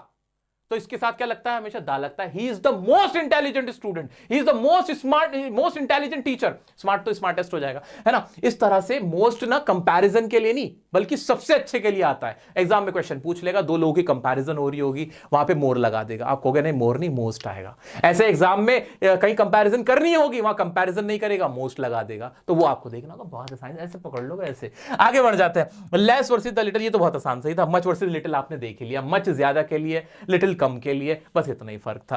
अब मैं क्या इसके आंसर कर रहा हूं, क्वेश्चंस करा दो, लाओ लपेट, तुम देखते ही इसका आंसर, क्योंकि मैं जूस पिला रहा हूं तुम्हें, तुम जूस पीते ही ना इसका आंसर देखना कैसे करोगे। क्वेश्चन है, ब्लैंक दे रखा है, सन इज अबाउट टू सेट, बताओ इसके अंदर क्या आना चाहिए। सन के साथ दाल लगना चाहिए कि नहीं। सन, मून, जितने भी प्लैनेट, इनके साथ दाल लग जाता है भाई, बड़ी चीज है, स्पेसिफिक चीज है, इस तरह से भी याद रख सकते हो। तो क्या एन सन तो आना ही नहीं था, ए सन एक बार को लग सकता था कि हाँ ए हो जाए, लेकिन एक सन, बहुत सारे सन है क्या, तुम कहीं से भी लॉजिक लगाओगे तो भी इसका आंसर तुम्हें दा ही मिलेगा। ऐसे नेक्स्ट है, रिलेटिव हैज बीन इनवाइटेड। अब इसको थोड़ा और बड़ा कर देता हूं, रिलेटिव हैज बीन इनवाइटेड। अब इसमें है एवरी, फ्यू, मैनी, मच। एक बात बताओ, मच आना चाहिए क्या, काउंटेबल है ना रिलेटिव, हाँ रिलेटिव्स नहीं है, एक है, तो यहां पे क्या होना चाहिए, हर रिलेटिव को इनवाइट किया गया, तो एवरी रिलेटिव इसका आंसर होना चाहिए कि नहीं। बिल्कुल करेक्ट है सर, आगे बढ़ जाएं आप। He does not have dash friends, उसके बहुत सारे दोस्त नहीं, ये आवाज निकल सकते जो भी। क्या इसके साथ मैं मच लगाऊं, उसके ज्यादा दोस्त नहीं है, मच मच है ना। I love you very much से याद रखो ना, फ्रेंड्स को तो काउंट कर सकते हैं, तो यहां क्या होना चाहिए, मैनी का आंसर होना चाहिए कि नहीं। बहुत आसान था, बहुत आसान था। ऐसे आगे बढ़ जाऊं,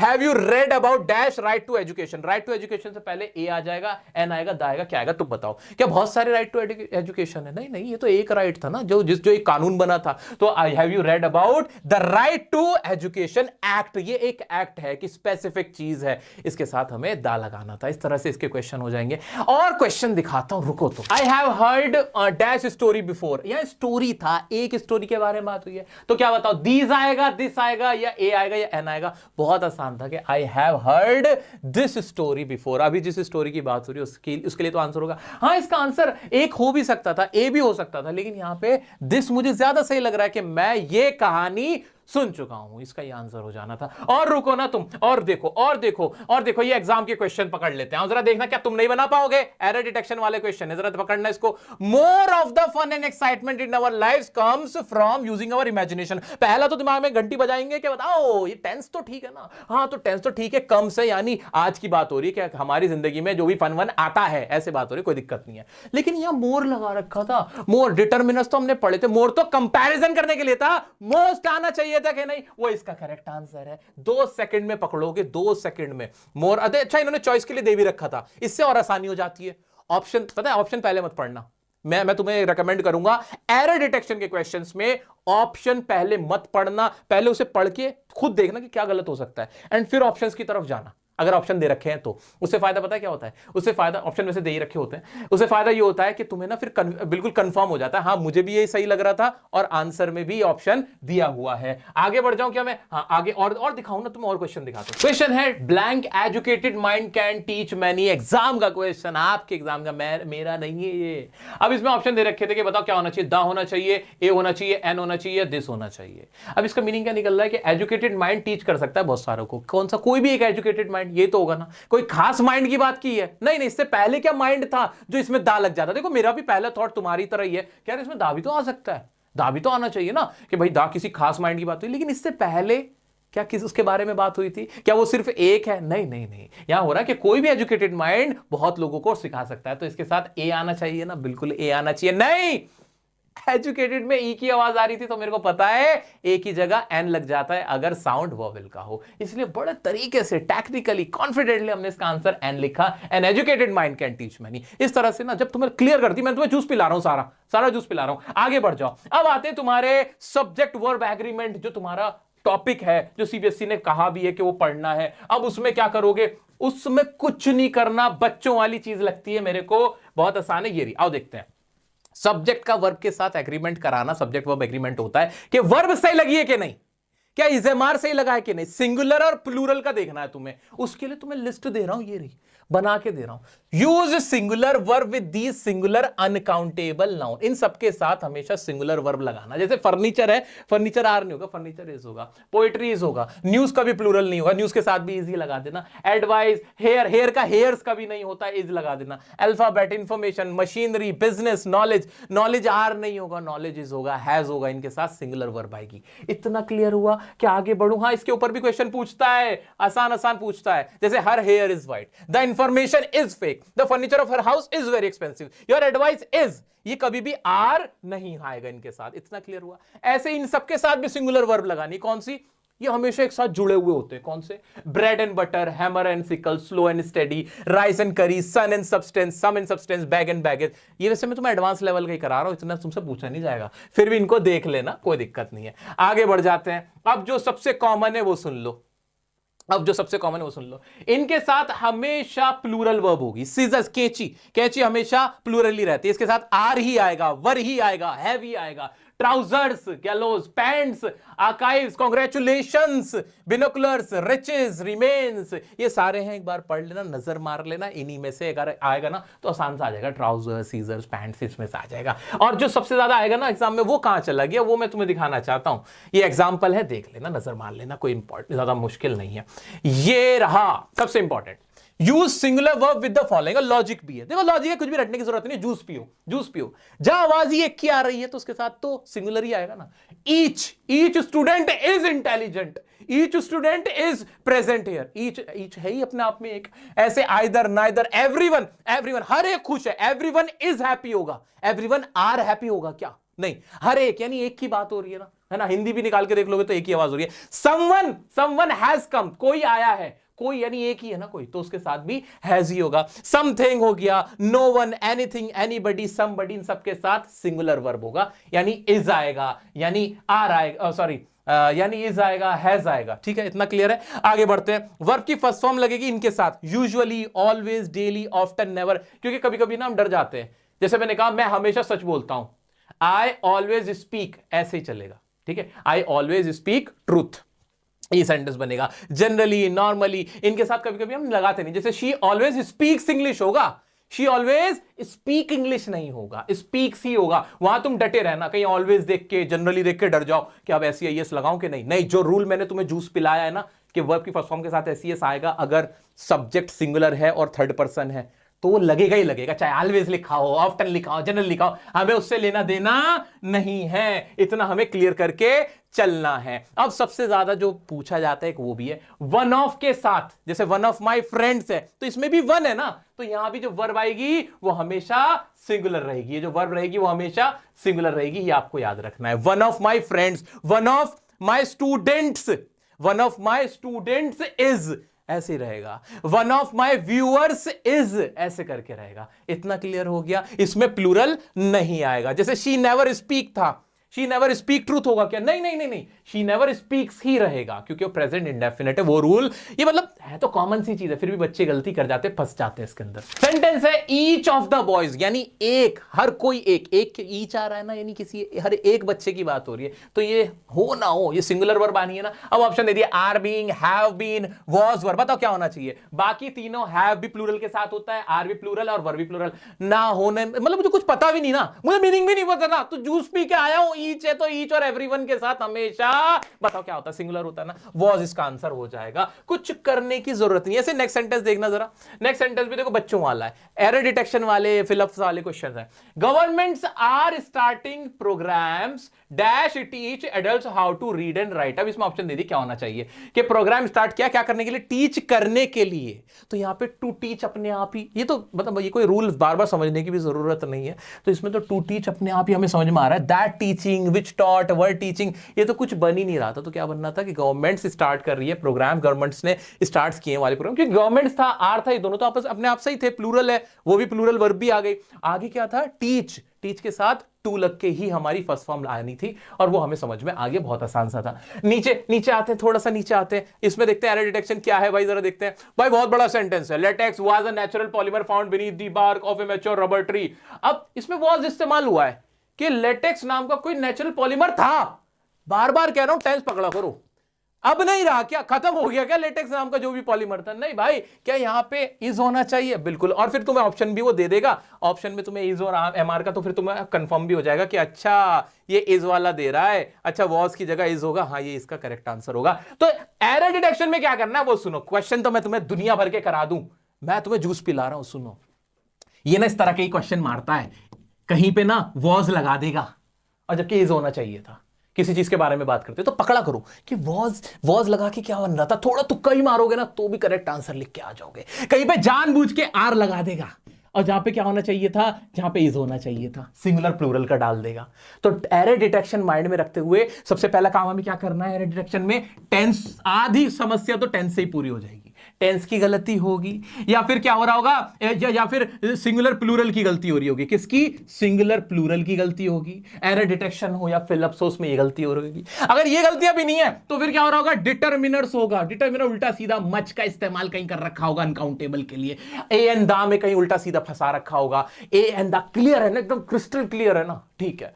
चलो, और कुछ नहीं मिलेगा ना इसको, और कुछ नहीं मिलेगा तो वहां डालता है ये voice.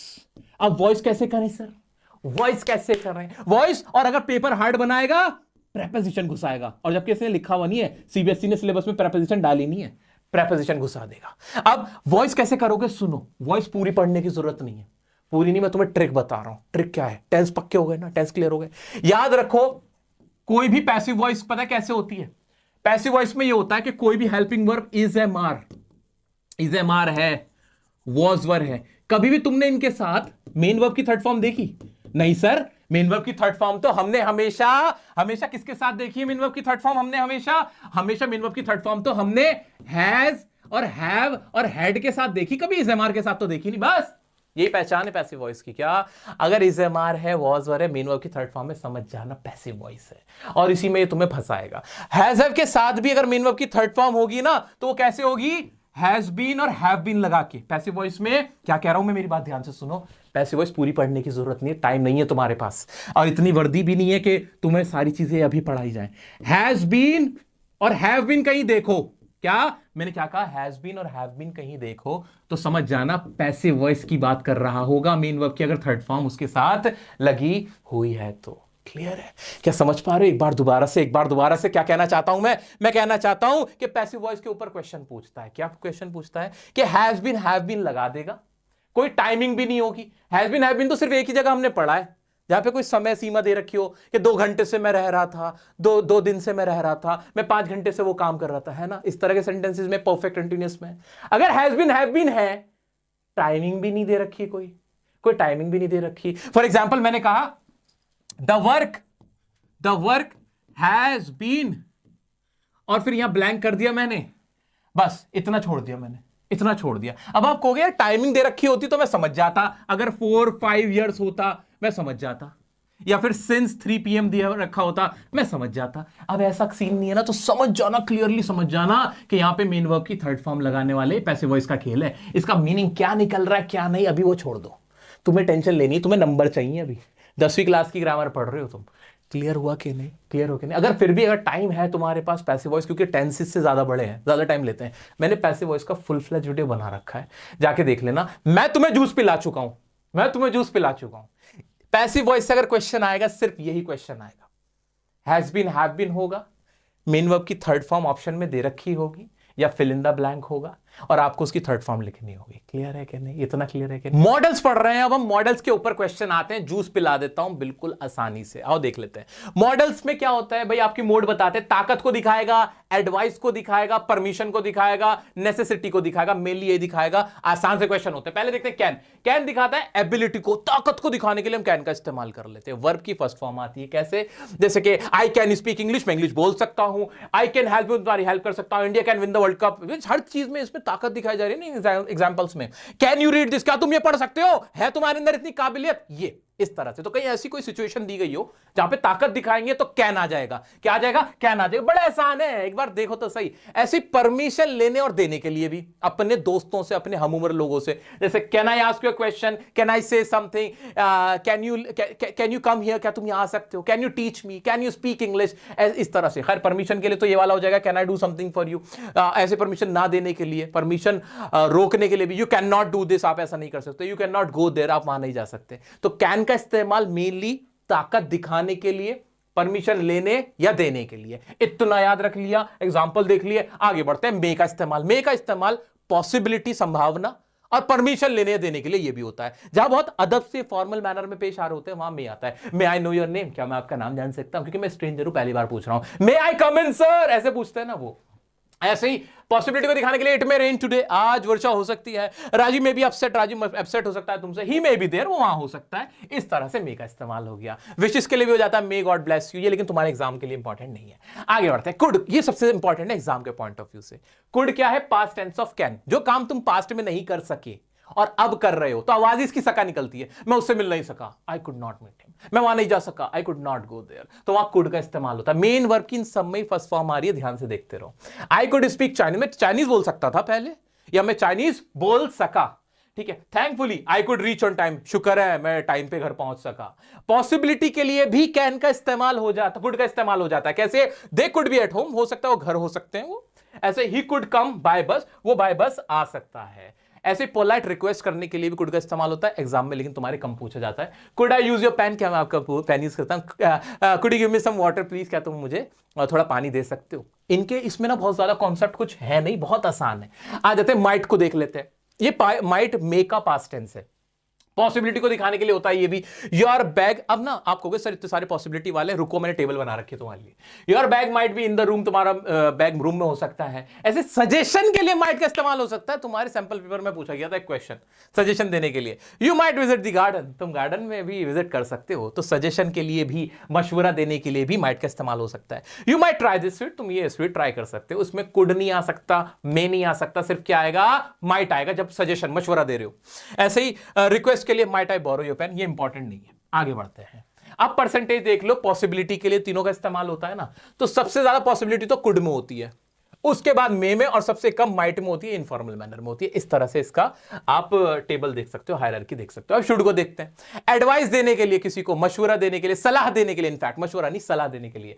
You should join a gym, तुम्हें जिम ज्वाइन करना चाहिए। यू शुड वर्क हार्ड, तुम्हें मेहनत करनी चाहिए। यू शुड लर्न, तुम्हें सीखना चाहिए, तुम्हें याद करना चाहिए। व्हाट शुड आई वियर, मुझे क्या पहनना चाहिए। ऐसे प्रोबेबिलिटी, खैर ये तो ये इतने में तुम्हारा काम हो जाएगा, मैं तुम्हें सिर्फ जूस दे रहा हूं। मस्ट का इस्तेमाल शुड से ज्यादा पावरफुल क्या होता है, मस्ट होता है, कि अब इसमें सलाह नहीं दी जा रही, अब कहा जा रहा है ये काम करो, तुमसे उम्मीद की जा रही है तुम्हें करना चाहिए, जिससे यू मस्ट स्टडी नाउ, अब तुम्हें पढ़ना ही चाहिए भाई, अब कोई ऑप्शन नहीं रहा। ठीक है, कहीं कोई मर रहा है, कोई फेल हो चुका है, तो फेल होने के बाद क्या उसे सलाह दोगे, यू शुड स्टडी ऐसे बोलोगे, नहीं यू मस्ट स्टडी। अब एग्जांपल कराऊंगा ना प्रीवियस ईयर के क्वेश्चन, तो तुम्हें समझ में आ जाएगा। ऐसे ही स्पेकुलेशन कर लो, नहीं ये तुम्हारे मतलब का नहीं है, सिर्फ इतना याद रखो, मस्ट का इस्तेमाल किस चीज के लिए है, जहां पे कोई ऑप्शन नहीं बचा, जैसे you must respect your parents, you must stop at red light, इस तरह का क्वेश्चन आया था ट्रैफिक के ऊपर, मस्ट लगाना था वहां। ठीक है, तुम्हें रूल्स को फॉलो करना चाहिए, you must follow the rules, यार तोड़ोगे तो फाइन लगेगा। ठीक है, क्लियर हुआ, आगे बढ़ते हैं। ऑट टू का इस्तेमाल कम होता है, फिर भी होता है, फॉर्मल होता है, आइडियल थिंग्स के लिए होता है, जैसे we ought to drink fresh juice, हमें फ्रेश जूस पीना चाहिए, you ought to come on time, तुम्हें टाइम पे आना चाहिए, you ought to take precaution, तुम्हें प्रिकॉशंस लेने चाहिए। इनकी भी क्या पॉसिबिलिटी है, इन सब में मशवरा दिया जा रहा है, तो मस्ट सबसे पावरफुल, ये थोड़ा फॉर्मल होता है, ऑट टू फॉर्मल चीजों के लिए इस्तेमाल होता है, दोस्तों के साथ नहीं ज्यादा किया जाता है इस्तेमाल, राइटिंग में ज्यादा यूज होता है ऑट टू, और शुड सबसे नीचे आता है सलाह देने के लिए। आगे बढ़ते हैं हमारे हैज टू, हैव टू और हैड टू पे, ये दिखाते हैं मजबूरी कि मुझे वो काम करना पड़ता है या वो काम करना पड़ा, जैसे आई हैव टू कम, मुझे आना पड़ता है, मेरे पास कोई ऑप्शन नहीं है, यू हैव टू, और ऐसे हैज टू किसके लिए, प्रेजेंट के लिए, और इसका पास्ट क्या हो जाएगा, खुद सोचो, हैड टू हो जाएगा यार, बड़ा क्लियर है यार, तुम लोग स्मार्ट हो सब। पास्ट टेंस में हैड टू, मुझे वो काम करना पड़ा, I had to do that work, मुझे पढ़ना पड़ा, आई हैड टू स्टडी, उसे आना पड़ा, he had to come, had to पूरा एक साथ चलता है। क्लियर है, बिल्कुल क्लियर है। ऐसे ही do you have to go there regularly, क्या तुम्हें वहां रोजाना जाना पड़ता है, वी हैड टू स्टॉप, हमें उसे रोकना पड़ा, she doesn't have to do this, उसे ये नहीं करना पड़ता है। एक आता है नीड, नीड दिखाता है जरूरत को, कि मुझे इस चीज की जरूरत है, आई नीड वर्क, मुझे वर्क करने की जरूरत है ना, आई नीड टू गो, मुझे जाने की जरूरत है, he need to make a phone call, उसे फोन कॉल करने की जरूरत है, you need not worry at all, तुम्हें परेशान होने की जरूरत नहीं है। अब नीड के बारे में ना एक कॉन्सेप्ट है, वो समझ लो। नीड ना एक मॉडल वर्ब भी है, इसी के ऊपर एग्जाम में क्वेश्चन आता है, जूस पी लो भाई, मॉडल वर्ब भी है और मेन वर्ब भी है, मेन वर्ब भी है और मॉडल वर्ब भी है। अब इसका मतलब क्या है, हमने क्या देखा कि मॉडल वर्ब के साथ ना, मॉडल वर्ब के साथ कोई टू वगैरह का इस्तेमाल नहीं होता, यू कैन, और यहां टू नहीं लगता कभी, यू कैन टू स्पीक ऐसे नहीं होता, यू कैन स्पीक इंग्लिश, लेकिन जो मॉडल, जो मेन वर्ब होती हैं उनके साथ होता है, जैसे यू प्ले टू अर्न, यहां हो जाता है। तो याद रखना, नीड क्या है, नीड अपने आप में दोनों का काम करता है, ये मॉडल की तरह यहां भी आ सकता है और ये यहां लग के इसके आगे टू भी हो सकता है, यू नीड टू वरी भी सही है और यू नीड वरी भी सही है। क्लियर हो गया, क्लियर हो गया, इसमें बहुत ज्यादा कुछ तो नहीं था, नहीं बहुत ज्यादा कुछ नहीं था, तो यू नीड भी सही है और यू नीड टू भी सही है, तो टू लगा सकते हैं, अगर टू लगा रहे हैं यानी इसका मतलब वो मेन वर्ब की तरह इस्तेमाल हो रहा है, नहीं लगा रहे यानी मॉडल वर्ब की तरह इस्तेमाल हो रहा है। इसमें इसके अलावा कुछ भी नहीं है, टेंशन लेने वाला तुम्हारे लेवल का कुछ नहीं है। अब वुड का इस्तेमाल जो बहुत ज्यादा होता है, एक तो पोलाइट रिक्वेस्ट करने के लिए, would you like to have some coffee, would you like to talk to me, would you like to be here, क्या तुम आना पसंद करेंगे, would you like to have some coffee, इस तरीके से आप वुड का इस्तेमाल करते हो। ऑफर देने के लिए would you like some chocolates, I would love to help you, मैं तुम्हारी मदद करना चाहूंगा, इस तरह से। पास्ट हैबिट को दिखाने के लिए वुड का इस्तेमाल होता है। इन माय चाइल्डहुड, मैं अपने बचपन में, आई वुड ड्रिंक मिल्क, मैं मिल्क पिया करता था, तो यहां वुड क्या दिखा रहा है, क्या दिखा रहा है, पुरानी आदत को। In my childhood I would speak English, मैं इंग्लिश बोला करता था। या फिर 20 years ago I would run a race, मैं एक रेस ना रन किया करता था, दौड़ लिया करता था, तो यहां वुड क्या दिखा रहा है, पास्ट हैबिट को भी दिखा रहा होता है। तो दिमाग में ये सारे आपको सेंटेंस घुमाने होते हैं। अनरियल सिचुएशन के लिए वुड का इस्तेमाल होता है, कोई काम हुआ नहीं है, बस दिमाग में ही है, जैसे विल होता है ना कि आई विल गो देयर, मैं वहां जाऊंगा, अगर मैं से कहूं अगर मैं वहां जाता तो क्या हो जाएगा, if I would go there, इस तरीके से। जैसे we would go to Canada but we are too busy, हम कनाडा जाते बट हम बहुत बिजी थे, इस तरह से। I am in trouble but you would not understand, मैं मुश्किल में हूं लेकिन तुम नहीं समझोगे, तो यहां भी वुड का इस्तेमाल हुआ, विल का नहीं हुआ, क्योंकि वो अनरियल सिचुएशन है कि अगर तुम सोचना चाहो, समझना चाहो, तुम समझ नहीं पाओगे। If I won the bat I would travel the world, अगर मैं शर्त जीता तो मैं पूरी दुनिया का चक्कर लगाऊंगा, घूमूंगा।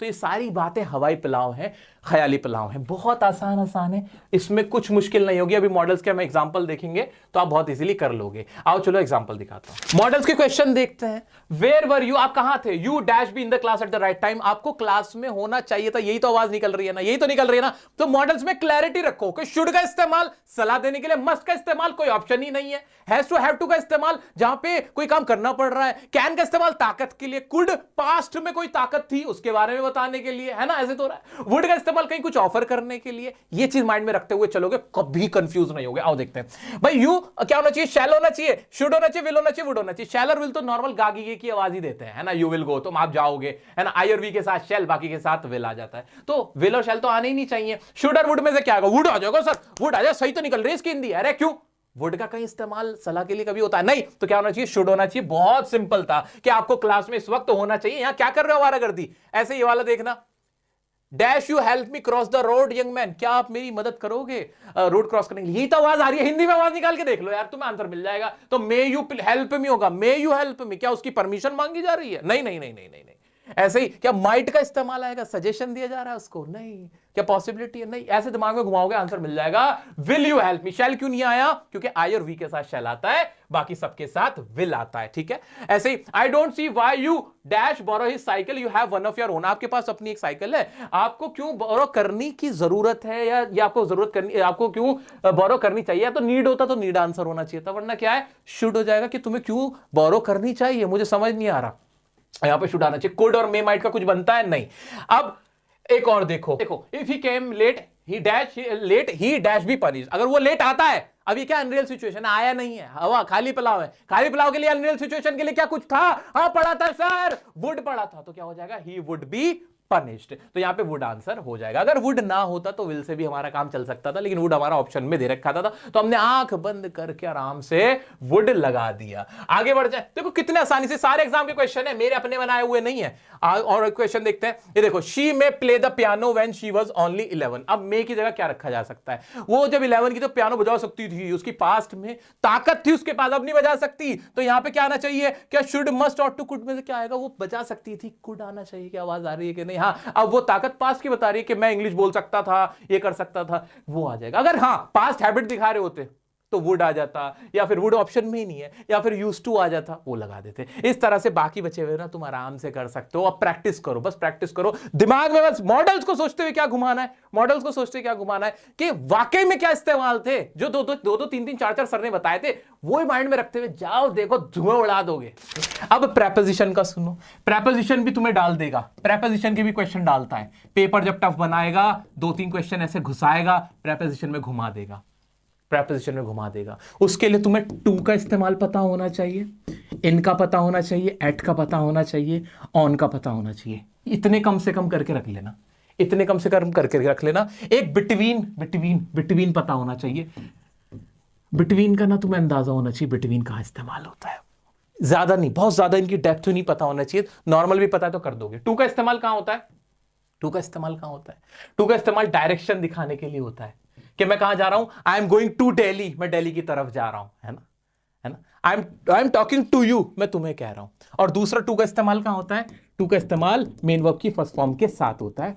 सेंटेंस में अगर दोबारा कोई मेन वर्ब लगती है, जैसे अभी हमने एक सेंटेंस देखा था, governments are starting programmes to teach, teach एक और मेन वर्ब आई थी, स्टार्टिंग तो आई गई थी, तो जो दूसरी कोई और मेन वर्ब लग रही होती है उससे पहले टू और मेन वर्ब की फर्स्ट फॉर्म लगा के हम सेंटेंस को बड़ा बनाते हैं। जैसे आई एम कमिंग, मैं आ रहा हूं टू प्ले क्रिकेट, तो टू प्ले कभी अकेला नहीं होगा, उसके साथ टू लगेगा ही लगेगा, मेनली ये याद रख लेना टू का इस्तेमाल। इनका आएगा किसी चीज को अंदर की तरफ दिखाने के लिए, जैसे आई एम इन द रूम, मैं रूम के अंदर हूं, आई एम इन प्रॉब्लम, मैं प्रॉब्लम में हूं, और किसको दिखाने के लिए, साल को दिखाने के लिए होगा, है ना, महीनों को दिखाने के लिए होगा, इन नवंबर, इन दिसंबर, इन 2016, तो ईयर्स और मंथ्स को दिखाने के लिए हम किसका इस्तेमाल करते हैं, इनका। मॉर्निंग को दिखाने के लिए, इवनिंग को दिखाने के लिए हम इनका, जैसे इन द मॉर्निंग, है ना, इन आफ्टरनून हम ऐसे इस्तेमाल करते हैं, इन इवनिंग, है ना, इस तरह से इस्तेमाल करते हैं। नाइट के साथ हमेशा एट आता है। एट किसको दिखाता है, पॉइंट ऑफ प्लेस को दिखाने के लिए, किसको, पॉइंट ऑफ प्लेस को, जो छोटी छोटी सी पॉइंट होते हैं, सिर्फ स्पेसिफिक पॉइंट, जैसे आई एम एट रेस्टोरेंट, कहां खड़ा हूं, रेस्टोरेंट पे। ऐसे ही टाइमिंग को दिखाने के लिए आई एट 3 PM, है ना। तो बेसिक से बहुत ज्यादा इनमें समझ दिक्कत नहीं आती, समझने में भी प्रॉब्लम नहीं होती।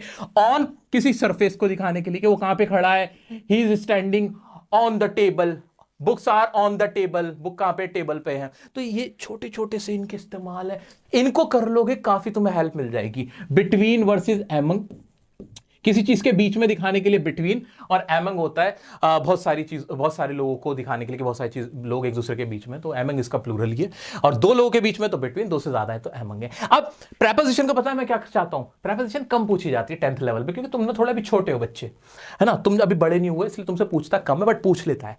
तो तुम्हें क्या करना है अभी ना, प्रेपोजिशन का अगर कोई बीच में क्वेश्चन फंसता है ना, उसको ऐसे ऑडिट करते देख लेना, अच्छा एट कब लगा था, अच्छा इनकी गलती थी, अच्छा बड़ा आसान सा होगा, ठीक है। और मैं क्या करूंगा, फाइनल लाइव क्लास जब होगी ना, उसमें तुम्हारे प्रेपोजिशन की और प्रैक्टिस करा दूंगा। मैं तुम्हारे को ना ऐसे कच्चे उसमें नहीं छोड़ूंगा कि इतना सा भी कोई क्वेश्चन आए ना, चॉइस वाले का भी आंसर तुम्हें पता होना चाहिए ग्रामर में। अब बचा हमारा, अब क्या हो गया, मेनली मोटा मोटा ग्रामर तुम्हारा मैंने कंपाइल यही करा दिया। ये ऐसा मैं तुम्हें जूस निकाल के दिया है, हीरा है ये वीडियो। जिसने ये देख ली ना, कॉन्फिडेंस तुम्हारा सातवें आसमान पे हो इस वक्त। अब जाओ प्रैक्टिस करो, मैं मटेरियल दे रहा हूं, प्रैक्टिस तुम्हें करनी है। ऑडिट करते चले जाओ, आंसर सोचो और देखो, और ऐसे इज्जत मत दो इसको, अब ग्रामर को इज्जत मत दो, ठीक है। तो दोस्तों कैसा लग रहा है जूस पी के, मुझे ना कमेंट में बताना ही है तुम्हें कि अब कॉन्फिडेंस लेवल कैसा आ रहा है। और अभी भी ना, ये मैं तुम्हारा कहीं साथ छोड़ के जाने वाला नहीं हूं।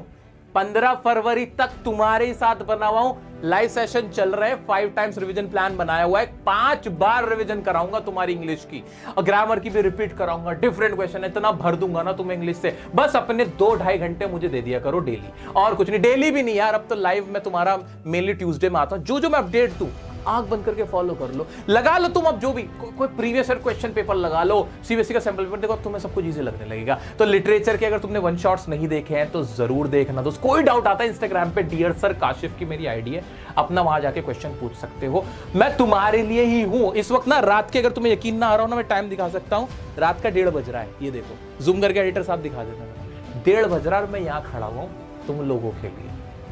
तो बस इससे अंदाजा लगा सकते हो मुझे तुमसे क्या चाहिए। क्या तुम मुझे अपना प्यार दे सकते हो? क्या मुझे तुम वो खुशी दे सकते हो कि 80 में से 80 नंबर ले आओ इंग्लिश में इस बार? बस मुझे जरूर बता देना, मेरा और कोई मकसद नहीं है, ना मैं कोई कोर्स बेच रहा तुम्हें ना किताब, ठीक है। तो अभी भी ना बस एक काम करना है, बस जूस पी चुके हो पर प्रैक्टिस दबा के करना, जो मटेरियल मैं दूं उससे प्रैक्टिस करना, प्रीवियस ईयर क्वेश्चन पेपर निकालना जो तुम्हारे पास है, बस देखते रहना, बस ऐसे देखते रहना, ग्रामर अपनी पक्की कर लेना। रही बात राइटिंग पोर्शन की, लेटर और एनालिटिकल पैराग्राफ अलग से वीडियो बना दूंगा, आसान सा, उसमें कुछ भी नहीं है, फॉर्मेट बेस्ड है, पहले भी वीडियो बना रखी है, तो वो तो तुम्हारा यूं चुटकियों में हो जाएगा, कुछ भी नहीं है। एनालिटिकल पैराग्राफ में फंसते हो, कॉमन लाइंस दे दूंगा, बस जुड़े रहना, जो लाइव सेशन हो अटेंड करना है, ठीक है। मेरी मेहनत को थोड़ा प्यार देना, मेहनत करते रहो, थैंक यू सो मच, आपसे ही मैं हूँ, और बहुत खुशी हुई, बड़ा फीलिंग सेटिस्फाइड राइट नाउ। आप लोगों को एक डायमंड वीडियो देनी थी और वो मैंने दे दी। तो मिलते हैं नेक्स्ट वीडियो में नेक्स्ट टॉपिक के साथ, तब तक के लिए बने रहें डियर सर के साथ, लव यू ऑल।